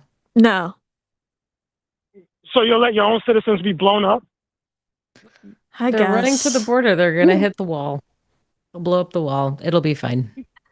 No, there's no wall. You're against the wall. Trump wanted the border. You guys are against the wall. You're against border wall. Andrew, I'm already going to get shit on for taking this call. We should talk about something serious. We should talk about something not whack. I am serious. Someone already said in the chat you chose this, Taylor. Come on, Andrew. Let's talk about a normal human conversation and not a crazy hypothetical. Can we get this ball rolling? We only have 10 minutes. You don't think that suicide bombers exist in reality? I do think they exist. I just don't know how I would deal with it because it's not my job, and I've never had to think about it ever. So I don't know what to say. If I'm do you being want? honest. Okay, so all right, I'm moving forward. I'm moving on. I'm moving on. What about You said your morality don't come from God. It comes from with some sort of harm principle and empathy. I think it's multiple things. Empathy is definitely a big part of it, I think. Oh, all right. Are you vegan? No, I was vegetarian for a while, but I am not vegan. Wouldn't that make you immoral? I mean, I think morality is subjective. So, I mean, Yeah, but by your own standards. do I think it's immoral to eat animals? I don't know. This is something I've gone back and forth with a lot. So I think I'm the wrong person to ask because my opinions on eating meat has actually not fully, I think it is like changing all the time. So I don't really know how to respond to that. I know people have all sorts of opinions. I know it's a hot topic. Yeah, but you criticize the Old Testament God, but you would be just as bad as the Old Testament God. No. So the principle is not that you should never ever cause harm ever. It's that you are trying to live your life in a way that you reduce harm and cause the least amount. And of course, there's complexity and nuance. So the Old Testament God, we were talking about like the mass killing of children. You could certainly, in my worldview, there are immoral ways to kill animals, like causing harm, causing suffering and pain. I think you could say that's immoral. Just the act itself of eating an animal, I think, is not inherently immoral. How you end up killing that animal makes a huge difference. So it's not even close to even apples and oranges to compare those two scenarios. So what if somebody else kills a human, but I eat that human's flesh? I don't think cannibalism is really relevant here. The morality would be, is it okay to cause harm, right? Yeah. Right. So I would be against killing the person. But you wouldn't be against him eating that person's like face or that dead I'm person's against face or killing the arm person. And I think that's as far as the argument needs to go. I don't know. Like, is this just a gotcha? Like you're hoping you can trip us up? Also, there's been No, like I'm just testing the logic of the harm principle. Right. So the harm principle applies to killing the person. Yeah, not about eating them. Yeah, that's what we're talking about. But so it doesn't. It only extends to people. It doesn't extend to animals. I just explained that to you. Also, I wouldn't. Guys, please stop roasting me in the chat. I wouldn't. I wouldn't say that eating other people is inherently immoral because if you know that story of the rugby team that crashed in the Andes Mountains and they like survived by eating people who had died, I didn't think what they did was immoral at all. Oh, see, who's the other lady? I forgot. Hi, Andrew. My name is Sara. You and I have actually spoken before quite a while ago, and it went well. You were much more polite and less antagonistic then. You think I'm antagonistic now? I thought I was. I do, yeah, because it doesn't sound like you actually want to have a conversation. It sounds like you have a list of like gotcha questions that you're hoping to throw out and see what sticks. No, I was just testing the logic of your morality. That's the only thing. That's because you guys said that the Old Testament. Those are God synonyms in this case. But I feel like you're trying to test it in a way where you like you would objective morality, which we're not claiming we have objective morality. So No, I'm just saying like like if we say something we think is like generally wrong or shouldn't do, and like I said, the case with that rugby team, like I could bring up scenarios where I'm like, okay, yeah, that's probably fine. So like I guess I don't understand the point of these questions. No, I'm saying like she said that it's for the least amount of harm possible. Being vegan would cause the least amount of harm. Not only would it cause least harm for animals, but it would cause least harm for you. We know red meat contributes to most of our most chronic diseases like cancer and heart disease. Andrew, I'm not claiming to be the most moral person on planet Earth either. Like, I think I've said this before, but I think when we exist within capitalism, we're also participating like in violence in certain ways. That doesn't mean that I'm like trying to hurt people. It's like what I said, whether there's so much nuance, there's so many gray areas that unfortunately like that is life. I don't know what you want me to say to that exactly, because like even if I were vegan, I could go to the store and buy something that was extremely unethically made, that someone made through like slave labor. So I like there are things where we're existing in this world and it's not like, yeah, we're not gonna always be the most moral people ever. Like I just don't understand. Okay. All right. My last point before, because I know you only got 15 minutes. You said that if you be a-holes to people, that's going to make your life worse. But I don't even think that that's necessarily true. There's a lot of a-holes who live really, really good lives. You got Andrew Tate. He's an a-hole, and he's stupid rich. He's also going to jail. So I mean, if you're trying to say that, wait, who are we talking about? He said Andrew Tate. Andrew Tate? Oh yeah, wait, yeah, his life is a freaking mess. His life is what are you terrible. talking about? Like he literally like a mess. He was just at a fight. So he was just at a Andrew, UFC wait, fight, I'm like sorry, he was enjoying himself. Andrew, are you arguing that the way you can tell if someone has a good life or not is by how much money they have? No, it's just what I observe. I mean, if you see Andrew Tate through social media, it looks like he's enjoying himself.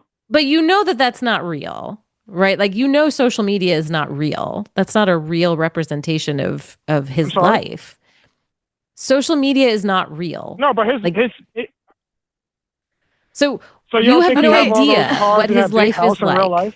And also, Andrew, you can argue that, like, yeah, some assholes get to be assholes and they get to live a good life. Yeah, I agree that that can happen for sure. We see it all the time. But there's also a lot of times. And it gets you a lot of women. Okay, we're not doing this on here, ew. Yeah, I don't think we I just don't need understand. Every time you come on, every single time you come on, you're an Andrew Tate apologist. It's a bit disturbing. Look at Clark. Look at what? I'm sorry. Who? I don't know. I didn't hear what he said. I said, look at. Yeah, you broke up a little bit. I'm sorry. Repeat your sentence. We have to go in like 1 minute. Oh. Yeah. I say, okay, I am with this. Clavicular is the biggest a-hole, and he gets a crap ton of women. So, you know, being an a-hole. Hold on, Andrew. Isn't he also going to jail right now? He's going to jail. What? And again, he's going to jail now, but you know, you keep naming people who are going to freaking jail. Like, I don't know. I feel like they're probably not that happy. Like, and again, Andrew, it's not real. You have no idea whether these people are actually getting the women they say they're getting. They could be lying. And even if they you. are, they could be miserable. They seem pretty miserable to me. All right, we got to go, Andrew. Thanks for that, 10 minutes. Yeah. Okay, all right. Thank you. Thank you for taking my call. Okay, bye. Oh my gosh. Wow, that was rough. Someone said, Taylor, go sit in a corner and think about what you did.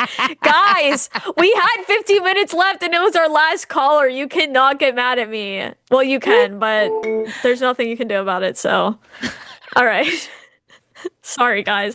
Hey, yeah, I will be in timeout next week. I won't be here, so if that makes you feel any better.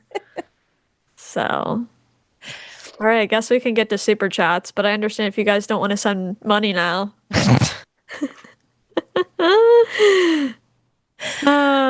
Okay. $5 from Joshua Everett. Like, subscribe. Oh my gosh, thank you. Guys, like, subscribe, share, join, patronize, merch it up. Discord, a bit, donate, chat, turn on notification, comment. You know what? I think that covers it. I didn't say that this entire time. Sorry, guys. I will say I think I'm improving. So next time I might remember it. You never know. Thank you, Joshua. $10 from Alm. Oh my God, Sarah, your shirt is trans flag colored. I love it. Yes, it is. Oh my glob. That's funny. $5 Joshua Everett. If you say why, tell him that it's human nature. Why does he have to do that to me or do me that way? I don't think I know that song. I don't know. But thanks, Joshua. Either way. $10 from Moira. Love the lineup. Girl power. Yay. Oh, thank you. $5 from Never Had a Bidet. Hey, Joshua, explain to me how you get morality from an ancient garbage book, a book supposedly from an immoral monster called God. Great question. Thank you. Thanks. And I love your kitty picture. It's cute. Oh, and now there's a puppy picture. Oh. $10 from Arcane Goat. Joshua just admitted he's a psychopath, restrained by what he thinks his imaginary friend wants. Done with him, but refreshingly honest. Yeah. Yeah, that was a rough call. $9.99 from Chip Pay It. Joshua, are you okay with being murdered cruelly? Are you okay with your mom being raped, with your friends being kidnapped because someone felt like it? Probably not. Yeah, exactly.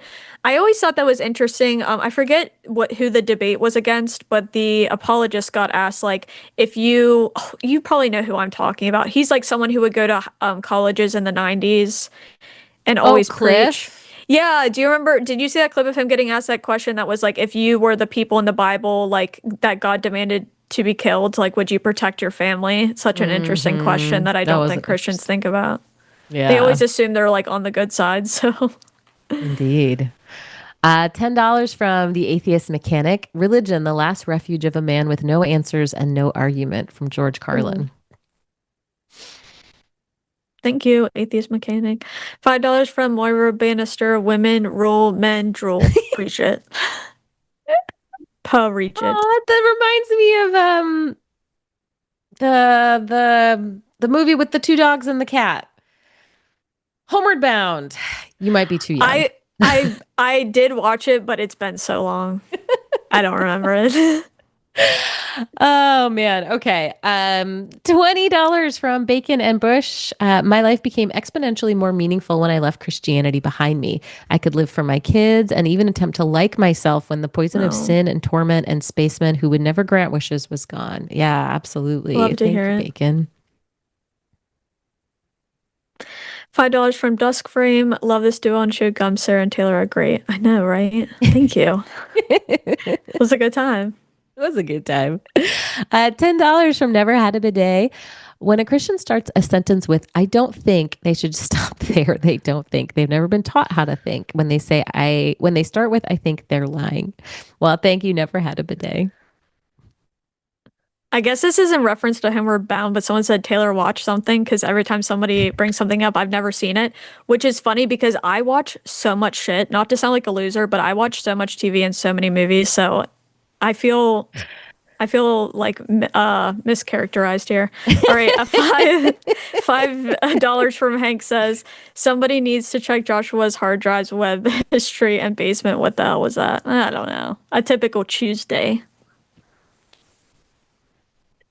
$10 from Mo Spider-Man. Thomas seems to adhere to social dominance orientation. This is reinforced by how he enjoys talking over the host. Please don't use platitudes and unsubstantiated claims as advice. Be better. I need to remember that. SDO. $5 from Clever Name. Reminds me of the Bible and how rape wasn't bad because it was bad. Rape was bad because it was a property crime. Have to ask the hubby first. Yeah, exactly. Exactly. Yeah. $20 from Lizzie Dog. Thank you, Lizzie. At 40, no kids, had the opposite happen. I have fibroid and gyno say, let's take your uterus. I began crying because I never had a child and wanted a child, but autoimmune disease took that from me. Wish docs would be more caring overall. I'm so sorry, Lizzie. That's really rough.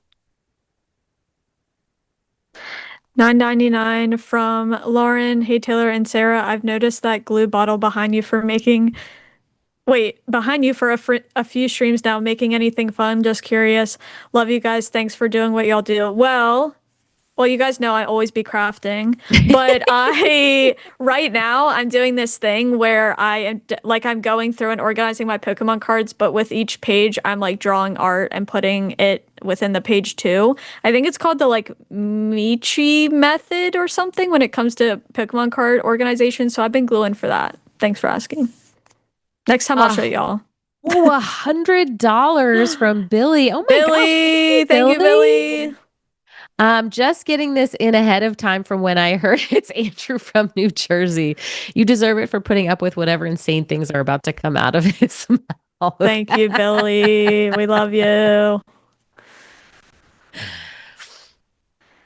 $5 from Bobby Kingston. When it comes to my nieces and nephews, I don't tell them God doesn't exist. I say he's dead. And then I tell them it's probably their fault. What? You tell them it's probably their fault? That's harsh, Bobby. Please Ice be cold. kidding. Ice cold, Bobby. 5 Australian dollars from Dusk Frame. I bought 2 stick bugs recently and I'm struggling to name them. Any suggestion? Like walking sticks? You can buy stick bugs. I used to see stick bugs all the time when I was younger, and I haven't really seen them since. You should name one of them Cinnamon from like the Apple Jacks commercials. That's what I think of. Like he looks like a stick bug, kind of. It's 2 cinnamon sticks. Perfect. That's the best I got. They're cool bugs, though. I won't lie. They are, yeah. $10 from Idle Bits. When I got my vasectomy in liberal Portland at Planned Parenthood, the doctor asked me minutes before my surgery, what if the perfect woman comes along and wants a baby? I was too shocked to answer. Oh my gosh. That's wild. Minutes before surgery, like, what? I never thought of that. Someone said earlier in the chat, I think they were saying it to Val, but like the second the surgery's over, be like, wait, I changed my mind. Like, that would be pretty funny. $5 from Alyssa. Nguyen, remember friends don't let friends fly to / from Newark. It's probably a good idea not to get anywhere closer to Andrew than you had to. I was gonna say I'm like low-key kind of close to Andrew, but that's funny. Too late. 5 SGD from Max. You're awesome, Taylor, but let's let Sarah choose the calls next. Guys, I'm gonna emphasize this one more time. Well, at least for the Andrew, I didn't. Okay, it really wasn't much of a choice. Now, as far as the other ones, I just took the Theus, guys. Come on, you know you like the drama, so that's what I did. I tried my best. All right, $5 from Legally Mod. I'm a trans woman and somehow I've ended up with autoimmune alopecia. It's manageable, but like, what the hell? Am I being too nice? Maybe. But yeah, it's hard to know, if we're being honest. If I ever get something like that, I am going to assume that I need to be a bitch more. And so if you guys ever just see me being a major bitch, that's what's happened. You should. I support this.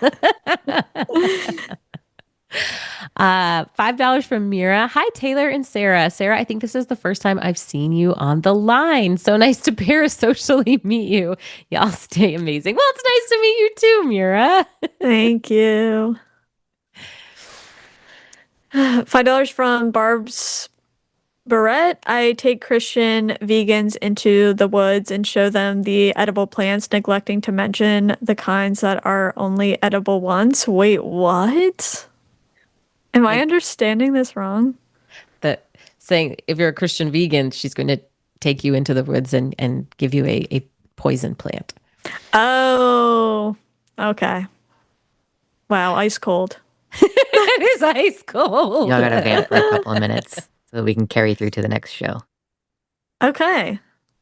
I always have so much to talk about, but now I'm tripping. Oh, Tell I do everybody have about something. the fundraiser. Yeah, the fundraiser. It's going to be fun. It's going to be a great time. We're going to put the fun in fundraiser. Yeah, exactly. And you're going to want to see it, because if you don't, you're going to miss out. And that's, let's just be honest, that's loser behavior. So you're going to have You're gonna have to come watch. What time are you on? I'm on at 2 Eastern. Okay. I think I'm on at 4. Do you guys want to see Checkers? Yes. Bring out Checkers. Bring out Checkers. Okay. Oh, too many chords. Checkers! Yay! Oh my gosh. Wait, Checkers is a boy, right? I Or a girl? think she's a girl. Okay. Sexing rabbits is actually super confusing. Yeah. Both parts look pretty similar. How old is she? I don't know. She was a surrender. She's certainly full grown. Yeah. So I've had her for a couple of years, but Oh my gosh, she's so cute. oh, are you just like a little stuffed And she like gets along with your dog, right? Mm-hmm. Yeah, they're That's definitely really cool. friends. She does not get along with my other rabbit though, which is a huge bummer. I know. I was about to say, like, I thought you had another rabbit, but I wasn't sure because I have 2 rabbits and they're so in love. They're like obsessed with each other. But if my guinea pigs get near them, they do fight my guinea pigs. They don't like them. Yeah. They're like kind of evil towards them. Wait, is that I think you maybe answered this, a Holland Mop? It is, yeah. Oh, yes. Yeah. So cute. So are Tell with mine. those ears. Yeah. It's so cute. Ears. It's funny because every time somebody, I had somebody come over for the first time and meet my rabbit, and they were like, "Oh, it's so cute. Now I want a rabbit." I'm like, "No, no, you don't." They're actually just like the most destructive things ever, like in my experience. Yeah. I've been lucky in some ways. Interestingly, the most destruction that she causes is she's curious and she breaks things like mostly like so many of my mugs because she's like a cat and she shoves them off the edge. What? Yes. That's so crazy to me. That's so funny. I know. Yeah, I literally had to get hardwood floor installed because my rabbit destroyed my carpet. Like actually destroyed it all. It looked so bad. Oh no. Yeah. But, oh well. Yeah. They're little I won't lie, the 2 bunnies I have now will be the last bunnies I ever have. But I love them so much and I will have them until they're no longer here. But They're I love so them. sweet and they're so like you're so curious. They're very I know. curious little animals. I have one that's so curious and the other one literally barely gets up. He just lays all day.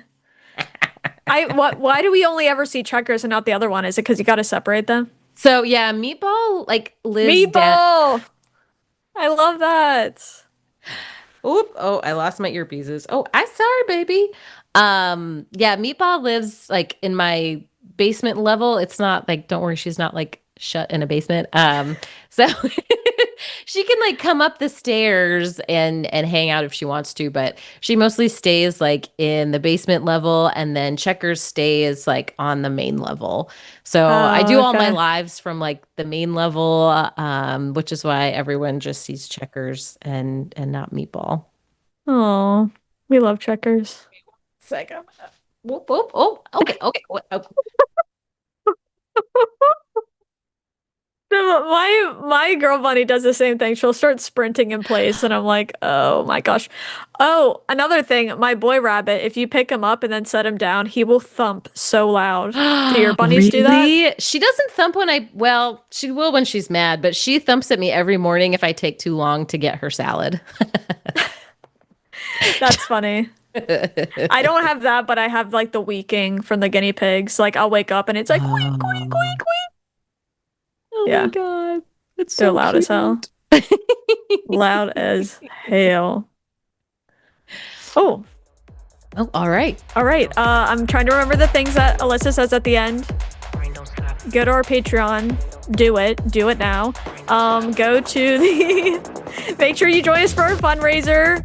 Yes. Thank you to definitely. Lux so much. We love you, Lux. And thank you, Dragon. We love you and we appreciate you. And I'll see you not next week, but the week after. And Sarah, thanks for coming. Yes, thanks for having me anytime. We had so much fun. We love you, Checkers. All right, I know you're mad. Okay, hang on. There you go.